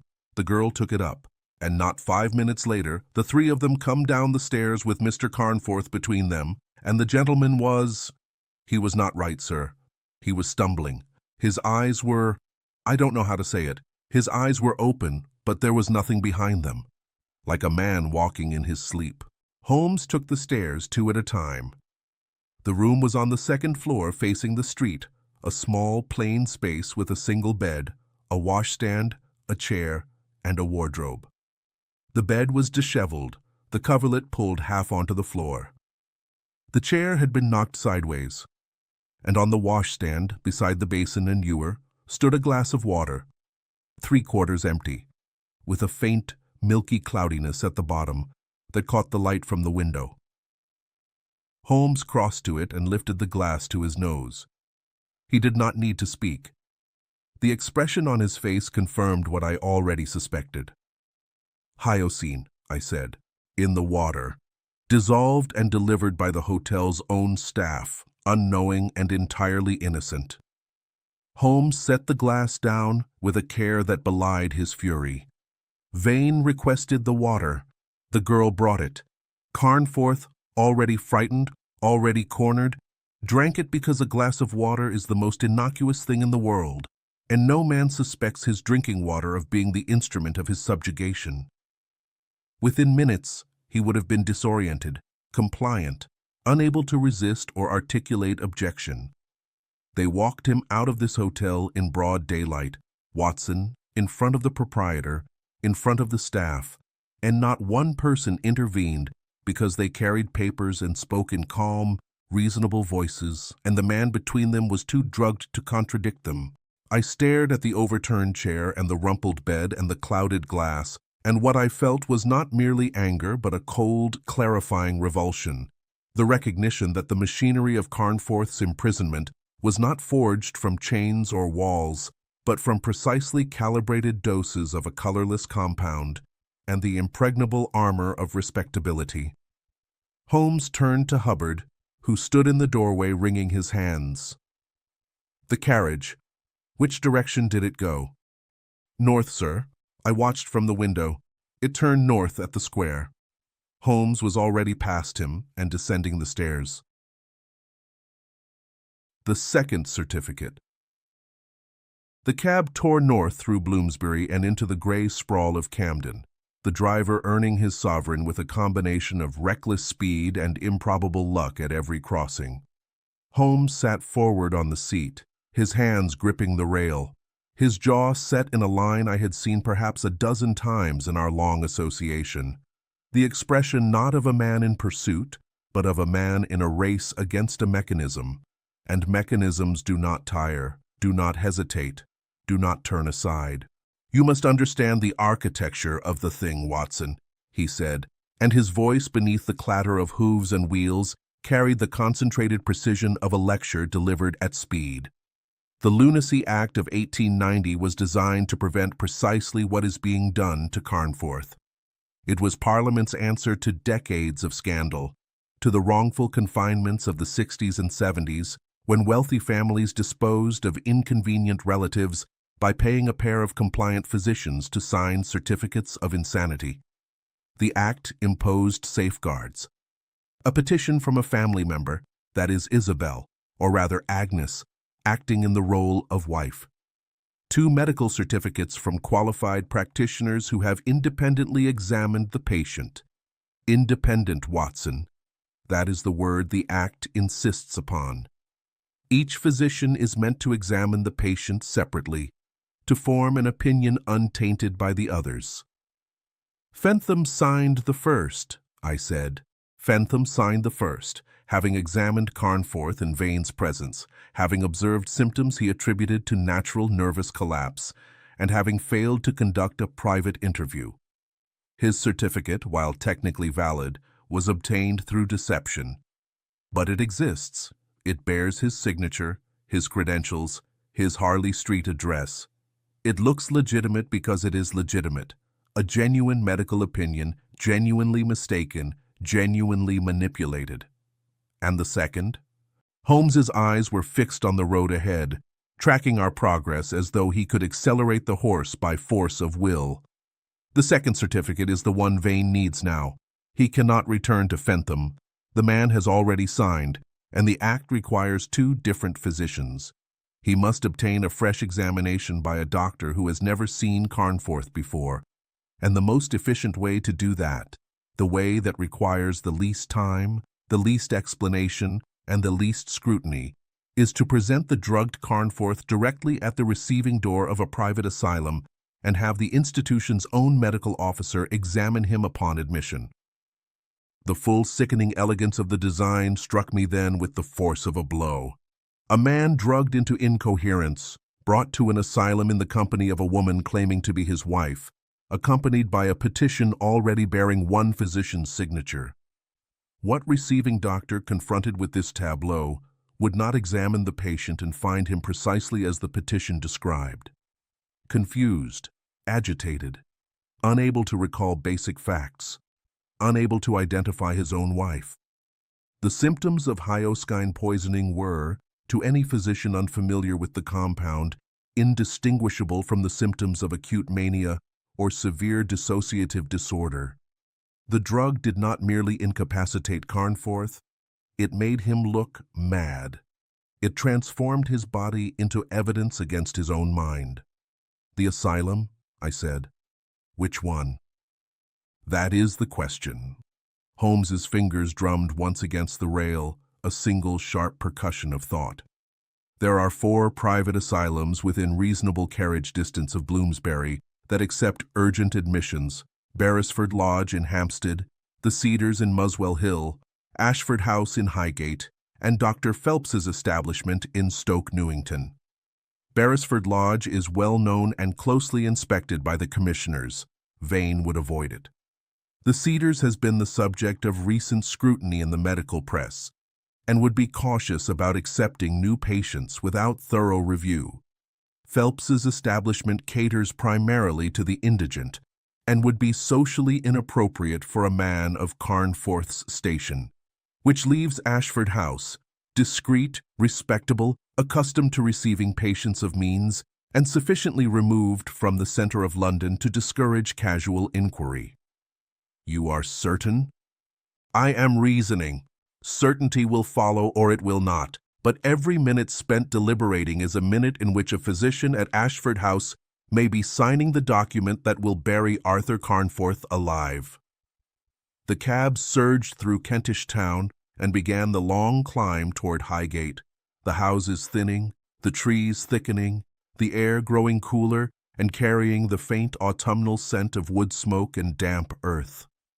I sat in silence and thought about the membrane Holmes had described, the membrane between freedom and confinement, between sanity and the legal declaration of insanity. And I thought about how thin it was. 2 signatures on a piece of paper. 2 men with medical degrees, neither of whom needed to be corrupt, neither of whom needed to wish the patient harm.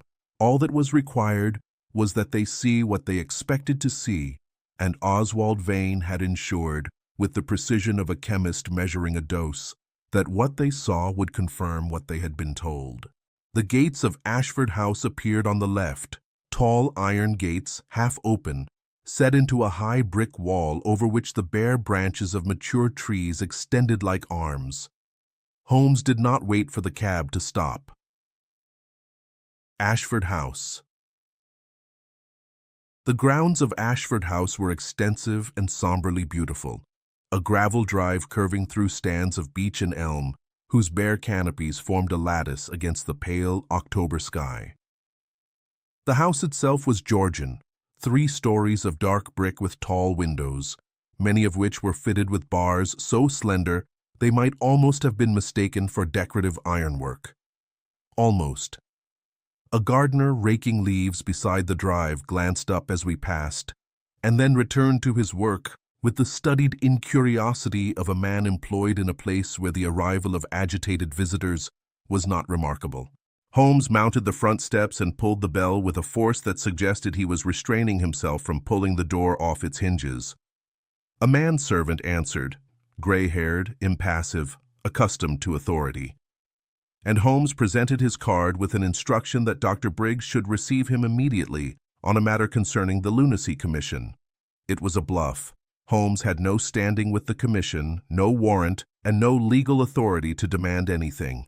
But the bluff was delivered with such absolute conviction, the card held out at a precise angle, the voice carrying the flat, unquestionable tone of institutional power, that the manservant admitted us without hesitation and led us through a wide entrance hall that smelled of carbolic and beeswax to a door marked Superintendent. Dr. Briggs rose from behind his desk as we entered, and I catalogued him with the speed of long practice.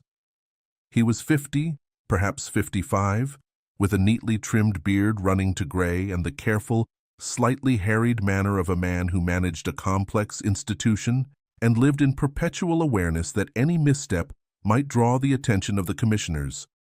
His consulting room was spotless, orderly to the point of rigidity, every paper aligned, every instrument in its appointed place. A man of systems, a man of procedure, a man who would be deeply, personally affronted by the suggestion that his procedures had been compromised. "Gentlemen," he said, gesturing us toward chairs, "I was not informed of an inspection.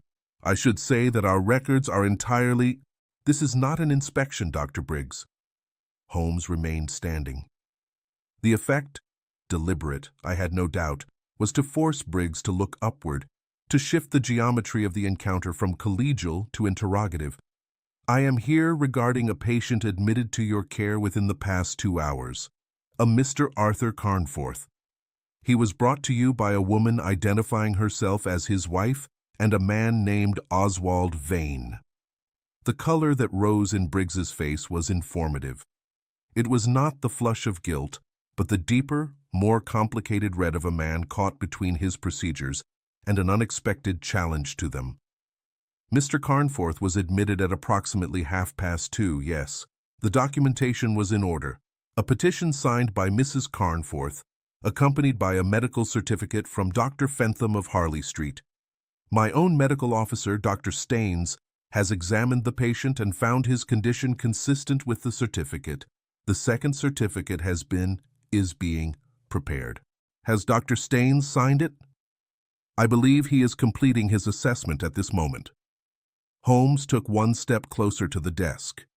It was not an aggressive movement. It was something worse. It was controlled, precise, and it communicated without words that the next sentence would carry consequences. "Dr. Briggs, the man in your care is not insane. He has been systematically poisoned with hyoscine hydrobromide over a period of approximately 3 years by the man who brought him to your door today. The woman who presented herself as his wife is not his wife.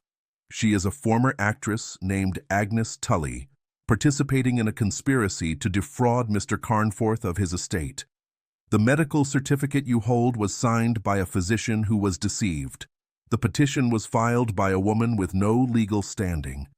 And if your Dr. Staines signs that second certificate, he will be completing, unwittingly, I am sure, the final act in a scheme to bury a sane man in an asylum for the purpose of seizing his inheritance." Silence. The clock on Briggs's mantelpiece ticked with the mechanical indifference of a device that measures time without understanding what is done within it. Briggs looked from Holmes to me, and I saw in his expression the desperate calculation of a man weighing the catastrophe of having been deceived against the catastrophe of being wrong about having been deceived. "These are extraordinary claims, sir." "They are. And my colleague, Dr. Watson, who served with the Berkshires in Afghanistan, who has practiced medicine in London for over a decade, and whose credentials are in every respect the equal of your Dr. Staines's, will now examine your patient and confirm that the symptoms he presents are consistent not with insanity, but with the acute effects of tropane alkaloid poisoning. You may observe the examination yourself. I insist, in fact, that you do." I stepped forward, and I confess that in that moment I felt the full weight of my medical credentials not as a professional distinction, but as a weapon, a shield for a man who had no other defense. "I should like to see Mr. Carnforth immediately," I said, and the steadiness of my own voice surprised me. Briggs hesitated. The clock ticked, and then something shifted in his face. Not conviction, not yet, but the first fissure of doubt, the recognition that refusing this request might prove more dangerous than granting it. "Follow me," he said. The man behind the door. Briggs led us through a corridor that smelled of disinfectant and floor wax, past closed doors behind which I could hear, or imagined I could hear, the muffled sounds of lives conducted in confinement. A low murmuring, the creak of a bed frame, a single sustained note that might have been humming, or might have been something else entirely. The corridor was well lit by gas brackets set at regular intervals, and the walls were painted a pale, institutional green that seemed designed to inspire neither comfort nor despair, but something between the two. A suspension of feeling, a liminal numbness appropriate to a place that existed between the world and its withdrawal. We stopped before a door on the left. Briggs produced a key, heavy, iron, the sound of it in the lock carrying a finality that no other sound quite replicates, and opened the door. Arthur Carnforth sat on a narrow cot against the far wall. He was not restrained. Briggs's establishment, whatever its failings, did not appear to bind patients upon admission. But the absence of restraint only made his condition more terrible, for it revealed that none was needed. He sat with his hands in his lap, and his head inclined slightly to one side, and his eyes, which had been desperate and searching in the anteroom at Lincoln's Inn, were now glassed and distant, focused on nothing, seeing nothing, registering our entrance with a delay of several seconds that spoke of a mind struggling through fog to reach the surface of the present moment. I went to him immediately. I knelt beside the cot and took his wrist. The pulse was rapid, thready, consistent with autonomic disturbance.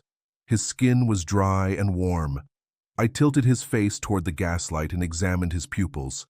Both dilated widely, the irises reduced to thin rings of brown around vast, dark pools. His mouth was parched, the lips cracked, the tongue furred, the mucous membranes dry to the touch. When I spoke his name, he turned toward my voice with the slow, uncertain movement of a man orienting himself underwater. Carnforth, it is Watson. Dr. Watson, can you hear me? Watson. The word came out thickened, effortful, as though each syllable had to be hauled up from a depth. I did not, the water. I drank the water. I know. I kept my hand on his wrist, not for diagnostic purposes now, but because touch, in that moment, was the most concrete proof I could offer that he was not alone. I know what they did. I rose and turned to Briggs, who stood in the doorway with Holmes beside him, and I spoke with the precision of a man delivering a medical opinion upon which another man's liberty depended. Pupillary dilation consistent with anticholinergic toxicity, tachycardia, xerostomia, impaired cognition, and delayed verbal response. These are not the symptoms of a natural psychological disorder, Dr. Briggs. They are the classical presentation of hyoscine poisoning, and they are acute. The compound was administered within the last 2 hours, almost certainly dissolved in a glass of water that was brought to this man at his hotel before he was transported here. Briggs said nothing. His face had taken on the gray, stricken quality I had seen on Fentham's face that morning, the same dawning recognition, the same appalling understanding that his professional judgment had been used as a tool. Holmes stepped into the room. His voice, when he spoke, carried no warmth. It carried no anger either. It carried something worse, a cold, absolute certainty that left no space for equivocation. This man has been poisoned, Dr. Briggs. The petition is fraudulent. The first certificate was obtained by deception. If the second certificate is signed, you will be complicit, not in intent, but in effect, in the unlawful imprisonment of a man whose only affliction is that he is worth more confined than free. I require 2 things. First, that Dr. Staines be instructed to suspend his assessment immediately. Second, that no person other than Dr. Watson be permitted to administer any treatment, compound, or substance to this patient until further notice. Briggs opened his mouth, closed it, opened it again. I must. The paperwork. There are procedures. Your procedures have been weaponized, Dr. Briggs. They are not your protection at this moment. They are your liability." The superintendent left the room without another word. I heard his footsteps receding down the corridor at a pace that suggested a man in urgent need of reaching his medical officer before a signature was applied to a page. Holmes looked at me. "Remain with him, Watson. Do not leave this room. Do not allow anyone to enter without your explicit consent. I will return before morning." "Where are you going?" "To find the woman behind the wife." He paused at the door, and for a moment, brief, almost imperceptible, the clinical mask slipped, and what I saw beneath it was not the calculating machine of popular imagination, but a man who was angry, deeply and quietly angry, in the way that only those who care about justice can be. Guard him well. And then he was gone, his footsteps sharp on the corridor floor, the outer door opening and closing with a sound like a period at the end of a sentence, and I was alone in a room in an asylum with a man the law said was mad, watching the gaslight flicker on the institutional green walls, listening to the muffled sounds of confinement that filtered through the plaster, and thinking that of all the rooms in which I had kept vigil in my years with Sherlock Holmes, this one, with its narrow cot and its iron key and its patient who was not a patient, was among the most terrible, not for what it contained, but for what it represented: the perfectly legal annihilation of a human being. Chapter 5. The Actress and the Chemist. What Holmes did in the hours between leaving Ashford House and sending his telegram the following morning, I learned only afterward, pieced together from his own laconic account and from the statements of those he interviewed during that long October night. I set it down here as completely as I am able, supplemented by my own knowledge of the man and his methods, and I ask the reader to forgive the occasional interpolation where Holmes's narrative was, as so often, more concerned with facts than with the human texture that surrounded them. He went first to the Lyceum Theatre in Wellington Street, arriving shortly after the evening performance had begun. Holmes did not seek the stage door. He sought the administrative entrance, a nondescript side door in a passage off the Strand that was known to those who dealt in the business of the theatre rather than its art. The stage manager, a Mr. Bevel, was a man Holmes had assisted once before in a minor matter involving a disputed contract with a scenic painter, and the debt, though Holmes would never have called it that, was still current. Bevel received him in a cramped office behind the flies, surrounded by call sheets and property lists and the mingled smells of size paint, dust, and gas. Holmes described the woman, dark-haired, approximately 30, slender, well-spoken, possessed of a particular skill in sustained emotional performance. He showed Bevel the wedding photograph he had studied in Kensington, for Holmes, I discovered, had not merely examined it under the gaslight. He had memorized the woman's face with the precision of a man who photographs with his eyes. Bevel did not recognize her, but Bevel knew people who knew people, and the theatrical world of London in the 90s, for all its vastness, was a surprisingly intimate network of shared dressing rooms and remembered faces. He sent Holmes to a woman named Kitty Farron, a wardrobe mistress at the Adelphi, who had been costuming actresses in the West End for 20 years and who knew every face that had crossed a London stage since the early 80s. Holmes found Mrs. Farron in the wardrobe room of the Adelphi, surrounded by racks of costumes and the sweet, heavy smell of camphor and old silk. He described the woman again. Mrs. Farron listened, her needle pausing mid-stitch, and then said a name. Agnes Tully. She knew her. Not well. Agnes Tully had never been a leading player, but well enough. A competent actress with a talent for emotional realism, particularly in roles requiring sustained deception, unfaithful wives, disguised heiresses, women maintaining secrets across multiple acts. She had worked steadily in minor companies through the late 80s, had played a season at the Haymarket in supporting roles, and had then, approximately 3 years ago, vanished from the profession entirely.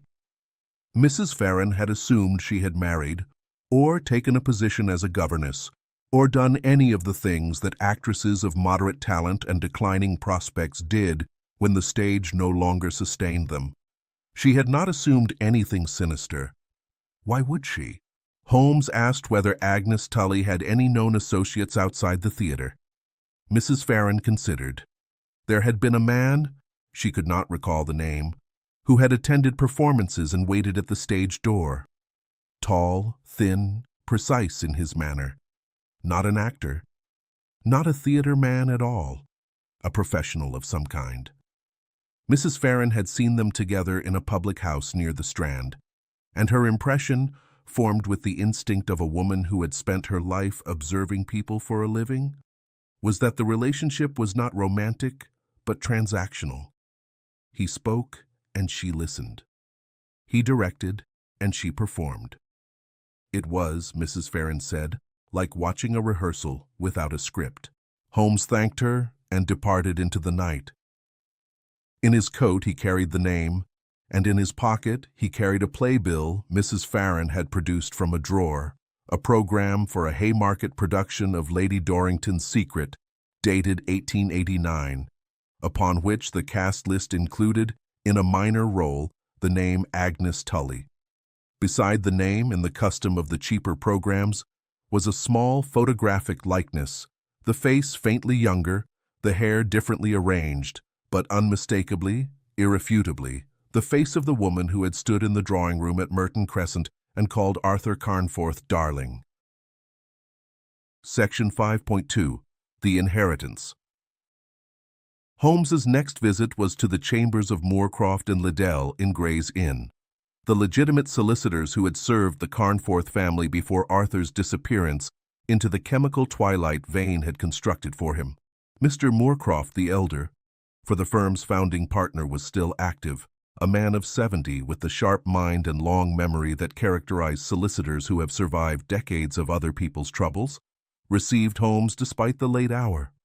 Holmes had sent word ahead by telegram, and the urgency of the message, combined with the Sherlock Holmes name, had been sufficient to keep the old man in his chambers past his customary time. Moorcroft remembered the Carnforth estate with the particular clarity of a solicitor who had overseen its construction and who had watched with growing unease as its management slipped from his hands.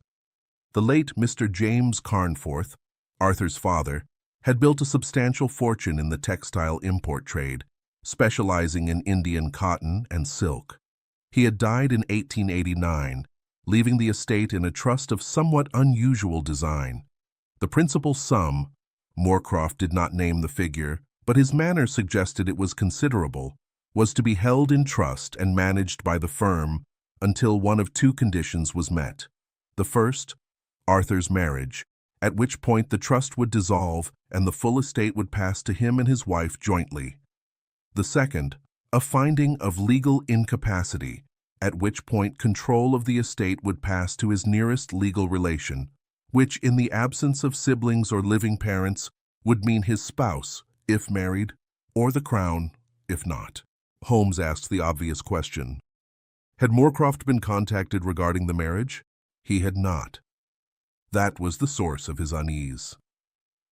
Approximately 18 months ago, he had received a letter, ostensibly from Arthur Carnforth, but now, in light of Holmes's account, almost certainly forged, instructing him to transfer management of the estate to a new firm, Spence and Davenport of Bedford Row. The letter cited dissatisfaction with the terms of the trust and a desire for fresh legal counsel following his marriage. Moorcroft had protested. He had written back requesting a meeting, a personal confirmation, some proof that the instruction was genuine. He had received a second letter, more firmly worded, reiterating the instruction and enclosing a copy of a marriage certificate. Moorcroft, bound by professional obligation to follow his client's written instructions and unable to prove they were not genuine, had complied. The estate had passed to Spence and Davenport's management, and Moorcroft had not heard from Arthur Carnforth since. Holmes asked about Spence and Davenport. Moorcroft's lips thinned. The firm was legitimate, registered, practicing, technically above reproach, but young and small, and not the sort of establishment to which a family with the Carnforth fortune would ordinarily entrust its affairs. Moorcroft had made discreet inquiries at the time and had learned nothing definitively damning, but the instinct of 50 years in the law had told him that something was wrong. He had simply been unable to identify what. The architecture was now complete. Holmes saw it whole, and he described it to me later with the cold appreciation of a man examining a mechanism of considerable ingenuity. The trust required marriage for release. Vane had manufactured a marriage. The trust required incapacity for spousal control. Vane was manufacturing incapacity. Every element, the drugging, the actress, the forged correspondence, the compliant clergyman, the redirected legal representation, the lunacy petition, was a component in a single machine designed to funnel the Carnforth fortune through the legal identity of a fictional wife and into the hands of the man who had designed the fiction. It was not theft in the conventional sense. It was something more sophisticated and more terrible, the construction of an entirely false legal reality, so thoroughly documented and so carefully maintained that it could withstand scrutiny from any direction except one: the testimony of the victim himself, whose word had been preemptively destroyed by the very drug that made the scheme possible. Holmes left Moorcroft's chambers close to midnight and returned to Baker Street, where he sat until dawn in the chair by the fire, smoking pipe after pipe of the strong shag tobacco he favored during periods of intense concentration, and assembling in his mind the case he would present the following morning. He did not sleep. I do not think he could have. Watson's Vigil. The hours I spent at Ashford House that night were among the longest of my life, and I include in that reckoning the nights I spent in the hospital at Peshawar after my wand, when the wound in my shoulder burned like a coal and the fever made lanterns of the orderlies' faces as they moved between the cots. Those hours had been terrible, but they had been shared. I lay among men who understood suffering because they were suffering too, and there was a grim fellowship in it. At Ashford House, the isolation was of a different quality. I sat in a room designed for the containment of a mind the law had declared broken, and the man beside me was not broken, but drugged. And the silence of the asylum at night was not the silence of peace, but of suppression. The enforced quiet of an institution where the distressed are medicated into stillness and the windows do not open from the inside. Carnforth slept fitfully for the first several hours. I sat in the single chair beside his cot with a candle burning on the nightstand, for the gaslight in the room operated only from the corridor, controlled by the staff, and I watched him as I had watched countless patients in the wards at Netley and St. Bartholomew's, monitoring his breathing, his pulse, the movement of his eyes beneath their lids. The hyoscine would metabolize gradually. The acute effects, the disorientation, the impaired speech, the glassy vacancy, would diminish over 4 to 6 hours, leaving behind a residue of confusion, headache, and a profound hollow exhaustion that was less a physical symptom than a psychological one. The weariness of a mind that has been chemically silenced and must now find its way back to its own voice. He woke shortly after 2 in the morning. I knew it not from any sound, but from the sudden change in his breathing. The transition from the shallow, irregular rhythm of drugged sleep to the deeper, sharper inhalation of a man returning to consciousness and remembering, in the same instant, why consciousness was not a comfort. "Watson, I am here." He lay still for a moment, staring at the ceiling, and then turned his head to look at me. The glazed vacancy was gone. In its place was something rawer, a lucidity so acute it bordered on pain, the unprotected awareness of a man who sees his situation entire and has no drug to soften it. Where am I? Ashford House, a private asylum in Highgate. Holmes is working to secure your release. You are safe. No one will enter this room without my permission. An asylum. He said the word the way a man might say the name of a country he has heard of but never expected to visit. He raised his hands and looked at them, turned them over, examined his own fingers as though confirming they were his. They put something in the water, at the hotel. Vane asked for a glass of water, and I drank it. I drank it because I was thirsty, Watson. Because a man drinks water when he is thirsty, and it did not occur to me that it would not have occurred to anyone. He was quiet for a time. The candle guttered in a draught that crept beneath the door, and the shadows shifted on the walls like restless thoughts given form. Somewhere in the building, a door closed, softly, distantly, and the sound was swallowed by the institutional hush. "Am I mad, doctor?" The question was asked without drama, without the theatrical desperation of a man performing his distress. It was asked with the terrible simplicity of a man who genuinely did not know. "Tell me honestly, I have lost 3 years. I have no memory of a marriage, a home, a life that documents say I lived. Every person around me, the woman, Vane, the physician, they all told me the same thing. They told me I was ill. They told me my own mind was lying to me. And for 2 days, Watson, I believed them. I sat in that house and I looked at that woman and I thought, perhaps they are right. Perhaps I am the one who is wrong. Perhaps the life I remember is the delusion, and the life I cannot remember is real." "You are not mad," I said, and I said it with every ounce of medical authority I possessed, not because authority was what he needed, but because certainty was. "Your mind is sound. Your memories, the ones you retain, are genuine. What was done to you was done to your body, not to your mind. And the fact that you questioned the deception, that you searched the study, that you found the petition and fled and sought help, that is not the behavior of a man who has lost his reason. It is the behavior of a man whose reason survived an assault designed to destroy it." He closed his eyes. When he opened them, they were wet, and he made no attempt to conceal it. "I cannot get the years back. No. 3 years.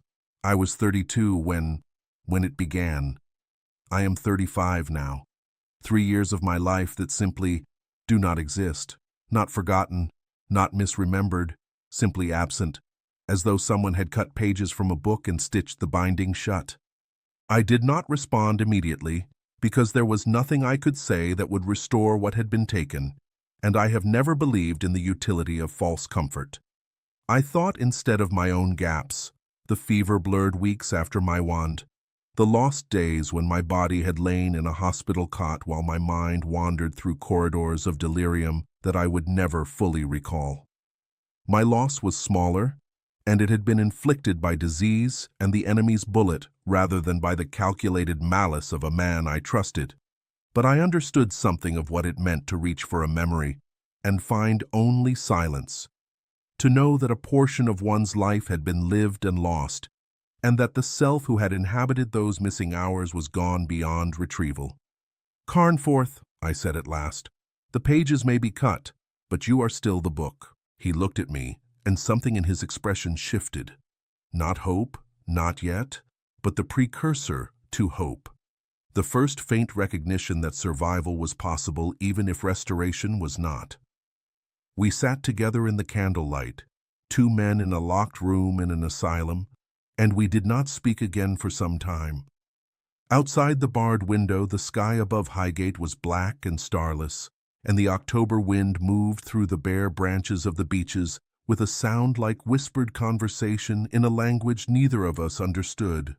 Dawn, when it came, was slow and gray and unremarkable, and I have never been more grateful for an unremarkable dawn in my life.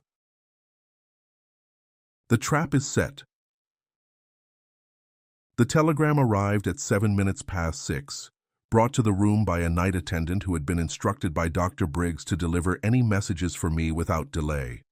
I unfolded it by the gray morning light that had begun to seep through the barred window, and I read the words in Holmes's unmistakable hand, that compressed, angular script that wasted no stroke and tolerated no flourish. Bring Carnforth to Merton, Crescent, Kensington. 10 o'clock precisely. Inspector Tanner and Moorcroft will attend. All is prepared. Do not use house carriage. Hire independent cab from Highgate Village. Shh. The instruction to avoid the house carriage was characteristic. Holmes trusted nothing connected to the institution until the matter was resolved, and a cab from the asylum's own stable might carry word back to parties he did not wish to alert. I pocketed the telegram and turned to Carnforth, who had risen from the cot and was standing at the window, his hands resting on the sill, his face turned toward the pale morning sky with the expression of a man reacquainting himself with a world he had feared he would not see again from the free side of a wall. "We leave in 3 hours," I told him. "Holmes has arranged everything." Carnforth turned from the window. The effects of the hyoscine had largely dissipated. His pupils were closer to their natural size. His speech was clear, and the fine tremor in his hands, while still present, had diminished to a degree that might have been attributed to nerves rather than chemistry. He was pale, and the circles beneath his eyes spoke of a night that had offered survival but not rest.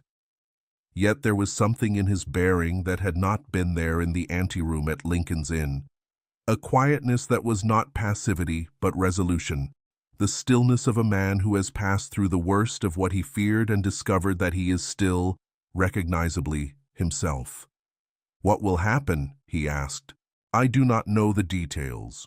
Holmes does not explain until the explanation serves the purpose. But he has gathered evidence, the forged signatures, the parish records, the identification of the woman who claims to be your wife. And he has involved Scotland Yard, which means he is confident enough to stake his reputation on the outcome.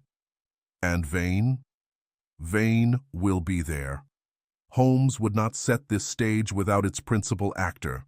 Arranging our departure required a conversation with Dr. Briggs that I had expected to be difficult, but which proved, in the event, merely uncomfortable.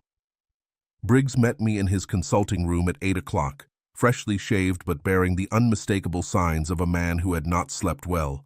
The slightly unfocused gaze, the over-precise movements, the tendency to straighten objects on his desk that were already straight. He had spent the night, I suspected, reviewing every procedure his institution had followed in Carnforth's admission and finding, at each stage, that the procedures had been technically correct, while the reality they served had been entirely fraudulent. It was a dismaying discovery for a man who had built his professional life upon the belief that procedures, properly followed, would prevent injustice. He did not oppose our departure. He signed the necessary papers with a haste that suggested he wished to have Arthur Carnforth out of Ashford House as swiftly and as thoroughly as a surgeon wishes to remove a source of infection. I did not blame him. I did, however, insist that he document, in writing, the circumstances of Carnforth's admission, the names of all persons who had accompanied the patient, and my own medical findings upon examination. Briggs agreed. The document would matter later. We left Ashford House at 8:45. I had sent the night attendant into Highgate Village to secure a cab, and it was waiting for us at the gates, a modest four-wheeler with a reliable-looking horse and a driver who displayed no curiosity about his passengers beyond confirming the destination. Carnforth climbed in and sat facing forward, his hands in his lap, his eyes fixed upon the road ahead. He did not look back at the asylum as we pulled away. I did, briefly, and what I saw was a handsome Georgian house in pleasant grounds, its barred windows catching the morning light, its gravel drive neatly raked, its facade as respectable and as deceptive as any facade I had ever encountered. The cab turned south toward London, and neither of us spoke. Chapter 6. The Unmasking. The morning had turned sharp and bright by the time we reached Kensington, one of those October days when the sun burns through the early mist, and the air carries a clarity that makes every edge vivid, every shadow precise, as though London has been rendered in pen and ink rather than its customary watercolor. Merton Crescent lay bathed in this unforgiving light, and the cream stucco of the terraces, which had seemed so warmly domestic the previous evening, now appeared merely exposed, every crack in the rendering, every stain beneath the eaves, laid bare by a sun that illuminated without warming. A police four-wheeler stood at the curb outside number 14, its presence discreet but unmistakable to anyone who knew what to look for. I recognized the type. Dark blue body, unmarketed, the particular horse, heavy, patient, bred for standing. That Scotland Yard favored for operations requiring unhurried authority. Beside it, a private brougham I did not recognize, which I would later learn had conveyed Mr. Moorcroft from Gray's Inn. Holmes was waiting in the hallway. He had arrived early. That much was evident from the fact that his coat hung on the hall stand with the settled look of a garment that has been there for some time. He stood at the foot of the staircase, and beside him was a man I had not previously met. Inspector Tanner of the Criminal Investigation Department, a compact, sharp-eyed man of 40 with a brown mustache and the quietly watchful manner of a policeman who has learned that the most important observations are made before anyone knows they are being observed. Tanner nodded to me with professional courtesy and regarded Carnforth with an appraising look that combined sympathy with the careful neutrality of a man who has not yet committed himself to any version of events. In the drawing room, standing beside the fireplace, where the previous evening's embers had been swept and replaced with a fresh but unlit arrangement of coal, stood Moorcroft, a tall, thin, white-haired man whose age had sharpened rather than softened him, his features carved into the angular precision of a life spent parsing language. He crossed the room to take Carnforth's hand, and the expression on the old solicitor's face, the tightened jaw, the brightness in the eyes, suggested that he was seeing in Arthur Carnforth the son of a man he had served for 30 years, restored from a disappearance he had feared was permanent. And at the far end of the room, seated together on the settee with a careful distance between them, were the two people upon whom the morning's purpose would fall. Agnes Tully. I could not yet think of her as anything but Mrs. Carnforth, so thoroughly had she inhabited the role, sat with her hands folded and her chin raised, wearing an expression of patient, wounded dignity. She had dressed with care, a high-collared blouse, a dark skirt, a small brooch at the throat, every element composed, every element deliberate. Beside her, Oswald Vane. I saw him clearly now for the first time without the intermediary of a shop window. The tall, angular frame, the deep-set eyes, the immaculate composure. He stood when we entered, a gesture of social reflex, and then sat again with a controlled economy of movement that told me everything about the man's self-discipline and nothing about his fear. If he was afraid, he had decided not to show it. If he was calculating, the calculations were being conducted behind a face that offered the world nothing but courteous attention. Holmes closed the drawing-room door. The chain of evidence. Holmes began without preamble. There was no dramatic posturing, no theatrical pause for effect, only the quiet, relentless precision of a man laying bricks, each one placed exactly where it would bear the most weight. On the 14th of March, 1892, a man named Arthur Carnforth was married to a woman named Isabel Vane at St. Cuthbert's Church, Kensington. The ceremony was performed by Reverend Thomas Hackett, who is now deceased. The witnesses were a Mr. George Millward and a Mrs. Eliza Trent. Holmes paused. Neither Millward nor Trent exists.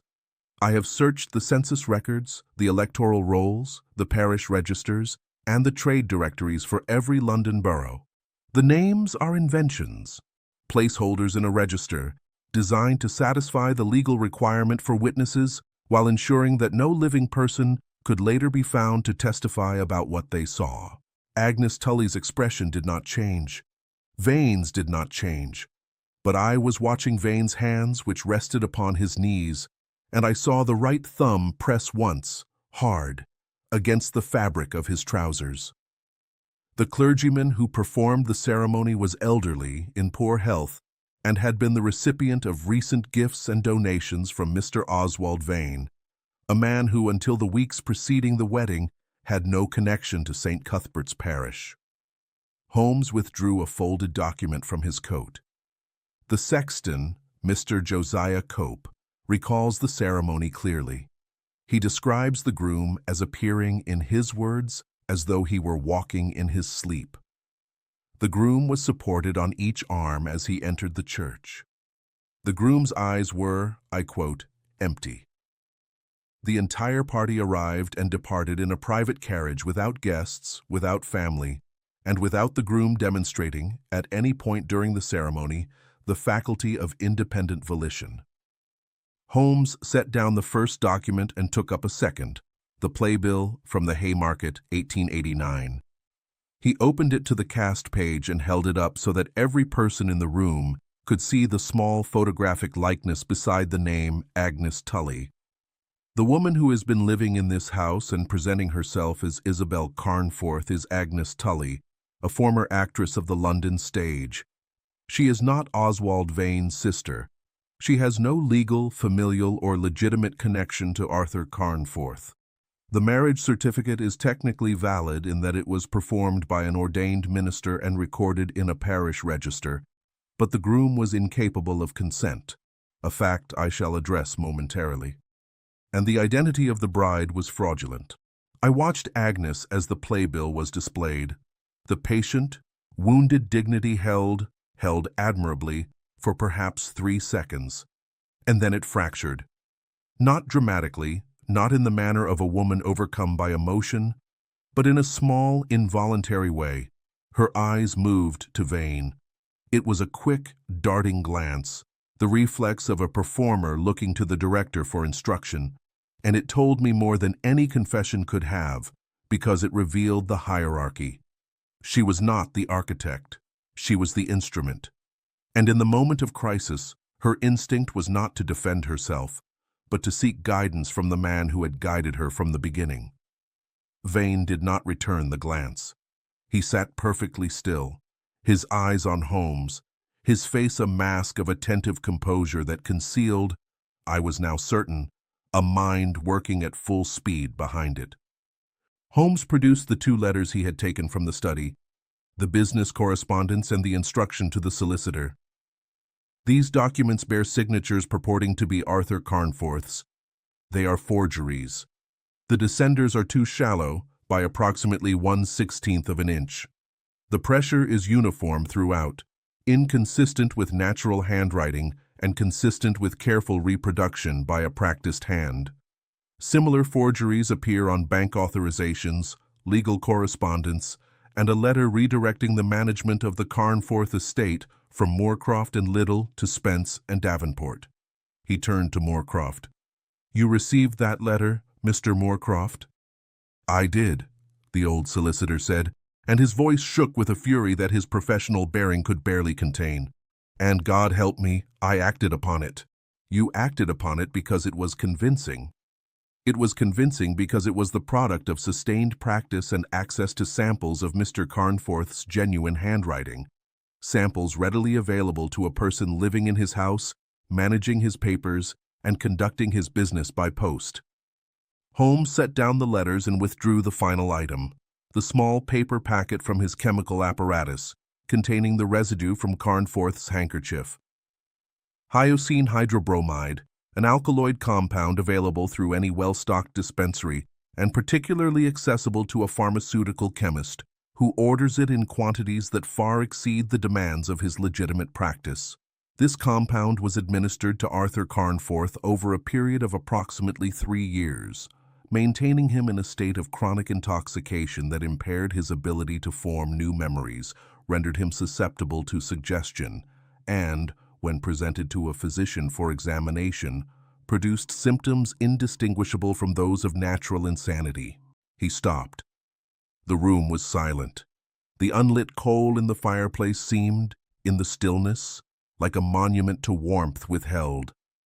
Agnes Tully had gone very pale. Her hands, which had been folded with such composure, were now gripping each other in her lap, the knuckles white, the tendons visible beneath the skin. And Vane.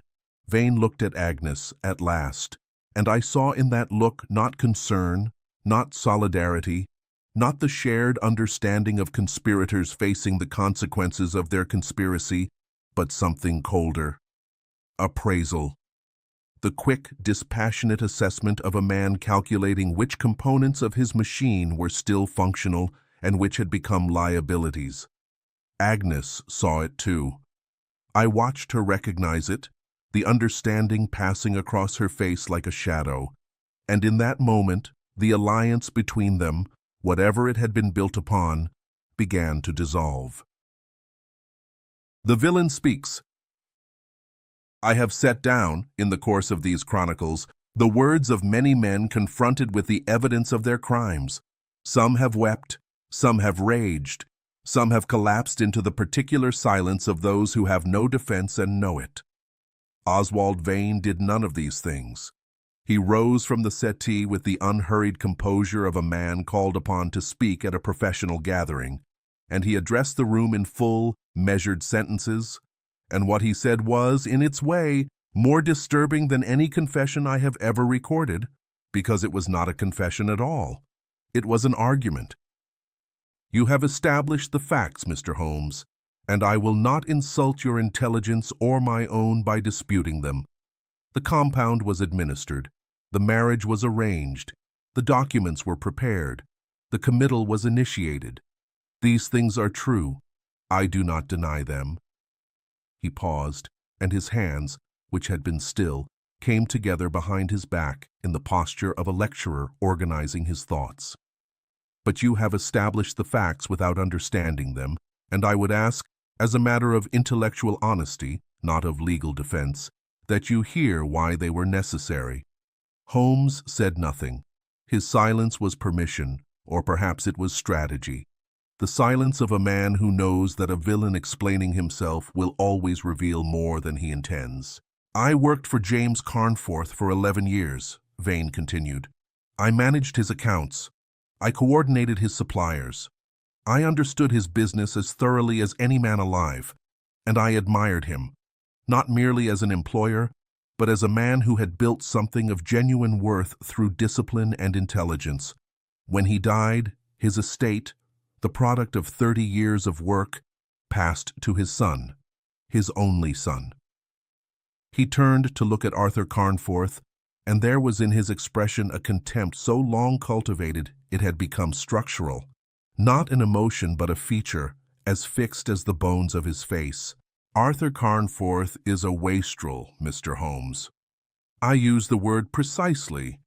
In the 2 years between his father's death and my intervention, he had accumulated gambling debts amounting to nearly a third of the estate's annual income. He had neglected the business to the point where 3 of the firm's principal suppliers had threatened to sever relations. He drank. He speculated recklessly. He maintained associations with men whose only talent was the spending of other people's money. The fortune his father built, the fortune I helped to build, was being dismantled piece by piece by a man who had inherited it by accident of birth and who understood nothing of its value. Carnforth, standing near the window with Moorcroft at his side, opened his mouth to speak, but Holmes raised a hand, barely a movement, barely a gesture, and Carnforth fell silent. Holmes understood, as I did, that Vane was not yet finished, and that what remained unsaid would be the most revealing part of all. I did not steal his life, Mr. Holmes. Vane spoke the words with the quiet conviction of a man who has repeated them to himself so many times they have hardened into certainty. I merely lived it better than he could. For 3 years I have managed the Carnforth estate with the same care James Carnforth would have demanded. The debts are paid, the suppliers are retained. The business is solvent and growing. Every penny I have spent has been reinvested in the enterprise his father created. I have not taken a fortune, Mr. Holmes. I have preserved one.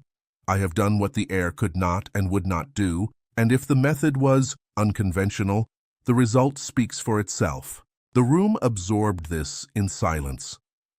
I looked at the faces around me. Tanner, professionally impassive, but with a tightness around the jaw that suggested a personal response suppressed beneath the professional one. Moorcroft, rigid with the kind of anger that old men reserve for transgressions against order itself. Agnes, staring at Vane with an expression I could not immediately read. Something between admiration and the dawning recognition that she was hearing, perhaps for the first time, the full scope of a conviction that had never included her except as a component. And Holmes. Holmes, who had listened to every word with his head slightly inclined and his eyes fixed upon Vane with an attention that was neither hostile nor sympathetic, but purely, terrifyingly analytical. He let the silence extend for 5 seconds. 10. Long enough for Vane's words to settle upon the room like sediment, long enough for every person present to weigh them and find them, as I did, not entirely without a terrible logic. Then Holmes spoke. One sentence, quiet, precise, delivered with the clinical detachment that was, in Holmes, the closest approximation of moral judgment. You preserved a fortune, Mr. Vane. You destroyed a man. The ledger does not balance. I watched Vane's face as the words landed. The composure held. It was, I think, the most durable composure I have ever witnessed. But beneath it, something shifted. Not guilt, not shame. Something closer to surprise. The surprise of a man who has constructed an argument he considers irrefutable, and who discovers in a single sentence that its foundations were never as solid as he believed. His hands behind his back were shaking. The arrest. Inspector Tanner had the gift, common among the best officers of the yard, in my experience, of knowing precisely when a dramatic moment had served its purpose and when the machinery of the law must be permitted to resume. He stepped forward the instant Holmes finished speaking, and his timing transformed the silence that followed from a space in which Vane might have rallied into a threshold he could not recross. Mr. Oswald Vane, Tanner said, and his voice carried the measured, formal cadence of a man who had spoken these words many times and who understood their weight without ever diminishing it. I am arresting you on charges of fraud, forgery, and the unlawful administration of noxious substances. I must caution you that anything you say may be given in evidence. Vane received the words with a single, slow nod, the acknowledgement of a man who had calculated this possibility and had decided, before the morning began, how he would comport himself when it arrived. He offered his wrists with a composure that was, in its own bleak way, impressive. Tanner did not cuff him. He took Vane by the arm with a firmness that required no metal reinforcement and guided him toward the door. Agnes Tully was not so contained. The moment Tanner turned to her, "Miss Agnes Tully, I am also arresting you on the same charges." The mask of Isabel Carnforth dissolved as completely as though it had been wiped from a stage with a cloth. What emerged was not the composed, dark-haired wife with the wounded dignity and the careful hands, but a woman whose features had rearranged themselves into something angular and feral, the bones of her real face surfacing through the softness of the character she had worn for 3 years. He made me do it. The words came fast, sharp, aimed at Tanner, but intended for the room, for any sympathetic ear that might absorb them. He planned everything. I was in debt. He held my debts. He owned them. He told me what to say and when to say it and how to say it. I did not understand what the compound was doing. He told me it was medicine. He told me it was helping Carnforth. I am not a chemist. I am not a physician. I did as I was told because I had no choice. You had a choice 3 years ago, Holmes said, without raising his voice. You chose a role. You are still performing it. Agnes stopped. Her mouth closed. Something in her expression curdled, not into shame, but into the particular bitterness of a person caught between self-pity and the recognition that self-pity will not serve. She looked at Vane one final time, and he, being led through the doorway by Tanner's constable, did not look back. The last expression on Agnes Tully's face before she was taken from the room was not anger, not fear, but the bleak comprehension of a woman who has just understood that she was never the partner in the enterprise, only the prop. The drawing room emptied. Tanner's men escorted both prisoners to the police four-wheeler outside. Moorcroft moved to the writing desk and began immediately to draft the documents that would be required. The petition for annulment, the application to void the committal order, the letters to Cox and Company, and to Spence and Davenport, instructing the return of all accounts to their rightful authority. The solicitor worked with the focused urgency of a man performing an act of restoration, his pen scratching across paper with the same sound I had heard in the anteroom at Lincoln's Inn the previous afternoon, in a different lifetime. Arthur Carnforth stood alone in the center of the drawing room. I observed him from the doorway, unwilling to intrude. He stood among furniture he did not remember choosing, beneath a ceiling he did not remember seeing, in a house the law said was his, but which his body did not recognize as home. The photograph of his wedding, the silver-framed lie, still sat upon the small table beside the chair where Agnes had sat the previous evening. Carnforth picked it up, looked at it for a long moment, and set it face down upon the table without a word. Moorcroft assured him, in the clipped, compassionate manner of a man for whom legal language was a form of kindness, that the annulment would proceed swiftly, that the committal order would be voided before the week was out, and that the full estate would be restored to his sole control. The machinery of law, which had been turned against him, was now turning in his favor. The same mechanisms, the same procedures, the same pieces of paper, redirected by the truth. It was, I thought, a cold comfort. The engine that nearly destroyed him was the same engine that would restore him, and there was something deeply unsettling in the knowledge that the difference between the two outcomes rested not upon the justice of the system, but upon the accident of Sherlock Holmes having been present in a solicitor's anteroom at the precise moment Arthur Carnforth stumbled through the door. Chapter 7. The Thread of Memory. It was a Thursday evening, 4 days after the arrests, when I raised the subject of Carnforth with Holmes for the last time. The sitting room at Baker Street had settled into its customary evening arrangement.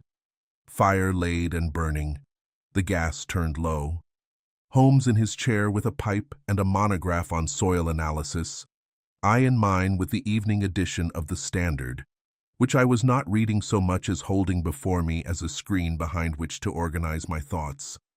The room smelled of coal smoke and tobacco, and the particular warm, papery scent of old books that I had come to associate with the only place in London I had ever truly considered home. I had visited Carnforth twice since the morning in Kensington. The first time, at Moorcroft's office, where the annulment papers were being prepared and where Carnforth had sat with the quiet, obedient patience of a man navigating legal proceedings he did not fully understand. The second time, at the Kensington house itself, where Carnforth had returned, reluctantly, temporarily, to oversee the removal of his personal effects before vacating a residence he could not bear to inhabit. The house was being let. The furniture would be sold. Agnes Tully's belongings, the costumes of a 3-year performance, had already been cleared by Tanner's men. "He is recovering," I said, setting aside the Standard. "Physically, at least. The effects of the hyoscine are entirely dissipated. His memory of the lost years has not returned, and Dr. Fenton, who has, I think, been more thoroughly humbled by this affair than by anything in his professional life, believes it unlikely that it will. Chronic anticholinergic exposure of that duration may produce permanent impairment of the memory pathways affected." Holmes turned a page of his monograph without looking up. "And his business?" "Moorcroft is restoring it. The suppliers have been contacted. The accounts at Cox and Company are being transferred back. Spence and Davenport have been cooperative, excessively so, I thought, in the manner of men who wish to demonstrate their innocence by the fervor of their compliance.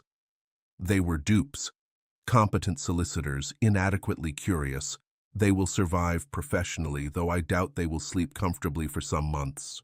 I let a moment pass. The fire cracked. A carriage passed in the street below, its wheels hissing on the wet pavement. Holmes, do you think he will recover? Truly recover? Not the body, not the business, but the man? Holmes lowered the monograph and regarded me over the top of it with an expression I had seen only rarely, an expression that was, for him, almost gentle. It was not softness. It was the temporary suspension of his customary armor, offered briefly, as one might open a curtain to let light into a darkened room before drawing it shut again. You are asking whether a man can survive the erasure of 3 years of his own existence and remain whole, he said. It is a question better suited to your profession than to mine, Watson. But I will observe this. Carnforth's character was not destroyed by 3 years of chemical subjugation. His instincts remained. His capacity for suspicion remained. When the fog lifted, even partially, even for a few days, he searched, he questioned, he fled. He sought help. The compound suppressed his memory, Watson. It did not suppress him. That distinction is, I think, the foundation upon which whatever comes next will be built. He returned to the monograph, and I understood that this was the most he would say, not because he lacked further thought on the matter, but because Holmes distrusted the elaboration of sentiment the way a chemist distrusts impurity. What he had said was precise. What he had not said, the compassion implicit in the observation, the acknowledgement that identity is something more resilient than memory, he left for me to infer, as he always did, trusting me to find the human warmth beneath the clinical surface.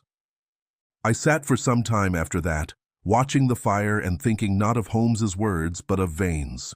I did not steal his life. I merely lived it better than he could. It was a monstrous statement, and I had recoiled from it in the drawing room at Merton Crescent, as one recoils from a serpent. But in the quiet of Baker Street, with the fire burning low and the evening pressing against the windows, I found that the statement would not release me. Not because it was true. It was not true, not in any sense that a just man could accept, but because it contained, at its core, a question that was true, and that question was uncomfortable. Does a man deserve what he inherits simply because he inherits it? Does blood entitle? Does accident of birth confer not merely legal right, but moral right? Vane's answer was wrong. His method was abominable. But the question he had built his abomination upon was one that the law itself had never satisfactorily resolved, and I suspected it never would. The haunting final line.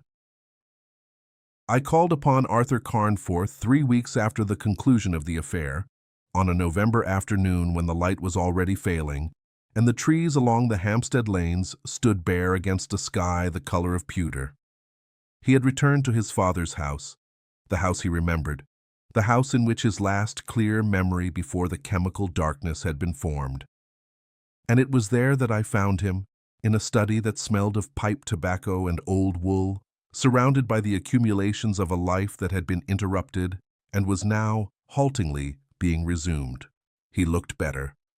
The hollows beneath his eyes had filled. The tremor in his hands, which I had attributed partly to the hyoscine and partly to sustained nervous distress, had resolved entirely. He moved through his own rooms with a tentative familiarity that was painful to observe, the careful steps of a man relearning the geography of a place he had once navigated without thought. He touched things, the edge of the desk, the spine of a book on the shelf, the frame of the doorway between the study and the hall. Each contact seemed to serve as a small act of verification, a physical confirmation that these objects were real and that he was permitted to be among them. We sat together in the study and spoke of inconsequential things, the weather, the news, the state of the cotton trade, which Moorcroft was managing with a vigor that suggested the old solicitor regarded the restoration of the Carnforth business as a personal crusade. Carnforth listened and responded and asked questions in the manner of a man who is learning to participate in ordinary conversation again, and I was struck by the effort it required. Not intellectual effort, for his mind was sharp, but the effort of a man who must consciously perform what once came naturally, the rhythm of social exchange, the timing of a response, the assumption that the person speaking to him is who they claim to be. At one point, during a lull in our conversation, he reached into his waistcoat pocket and withdrew a watch, a heavy gold hunter with a worn case, and an inscription on the inner lid that I could not read from where I sat. He held it in his palm and looked at it for a long moment, and the expression on his face was unlike any I had seen him wear. Not grief, not relief, not the complicated anguish of the ante-room or the raw desperation of the asylum, but something quieter and more private, a recognition, a reunion, the look of a man touching the one object that the conspiracy had not managed to take from him, because it had lived against his body through every drugged and dreamless day, keeping time he could not perceive, marking hours he would never remember. "My father gave me this," he said, "on my 21st birthday. I do not know whether I wound it during those years. I do not know whether I looked at it, or held it, or felt its weight against my ribs the way I feel it now. But it was there. Whatever else was taken, this was there." I did not trust myself to respond. There are moments in the practice of medicine, and in the practice of friendship, which is in many ways the harder discipline, when the correct response is not a word, but a witness. I sat with him. I let the silence hold. And when I rose to leave, I shook his hand with a firmness that said what my voice could not. The cab carried me south through the darkening afternoon, through the Hampstead lanes and down into the great grey sprawl of London, where the gas lights were blooming in their thousands, and the city was settling into its evening machinery of commerce and appetite, and the ceaseless, unconscious business of 10,000 lives lived side by side, each one a sealed chamber of private experience, each one trusting, as one trusts the ground beneath one's feet, that the self who woke this morning is the same self who will sleep tonight, and that the thread of memory connecting the two is unbroken and secure. I thought of Carnforth holding his father's watch. I thought of Vane in his cell, composing, no doubt, further justifications that would convince no one and comfort only himself. I thought of Agnes Tully, stripped of her role, confronting at last the face behind the performance. And I thought of Holmes, who had spoken of the resilience of character as though it were a chemical property, measurable, observable, resistant to dissolution, and who had meant, I believe, something kinder than his words conveyed. The law had restored Carnforth's name and his property and his freedom. No statute, no solicitor, no detective, however brilliant, could restore the years that had been chemically stolen from his mind. The pages had been cut. The binding had been stitched shut. And Arthur Carnforth would carry that absence for the rest of his life, not as a wound that might heal, but as a silence in the place where 3 years of lived experience should have been. A silence that no amount of resumed living could fill, because it was not emptiness but erasure, the deliberate and methodical annihilation of a man's experience of his own existence. There are wounds that leave no scar, and prisons that require no walls, and I have learned that the cruelest theft is not of fortune or of freedom, but of the quiet certainty that you have been yourself. Epilogue Reflection. I set down the preceding account in the winter of 1894, some weeks after the trial of Oswald Vane and Agnes Tully at the Old Bailey. The proceedings, which occupied 3 days of the court's time, resulted in a conviction on all charges. Vane received 14 years penal servitude, a sentence that the judge, Mr. Justice Halsbury, accompanied with remarks of unusual severity regarding the deliberate exploitation of medical and legal institutions designed to protect the vulnerable. Agnes Tully received 7 years, the court accepting, with evident reluctance, the argument that her role, while essential to the conspiracy, had been subordinate in its conception and direction. Dr. Fentham was not charged, though the General Medical Council conducted a private inquiry into his conduct, the outcome of which was not made public. I am told he has since retired from practice. Of the others who played their small, unwitting parts in the affair, I can account briefly. Mr. Hubbard, the hotel proprietor, gave evidence at trial and was commended for his candor.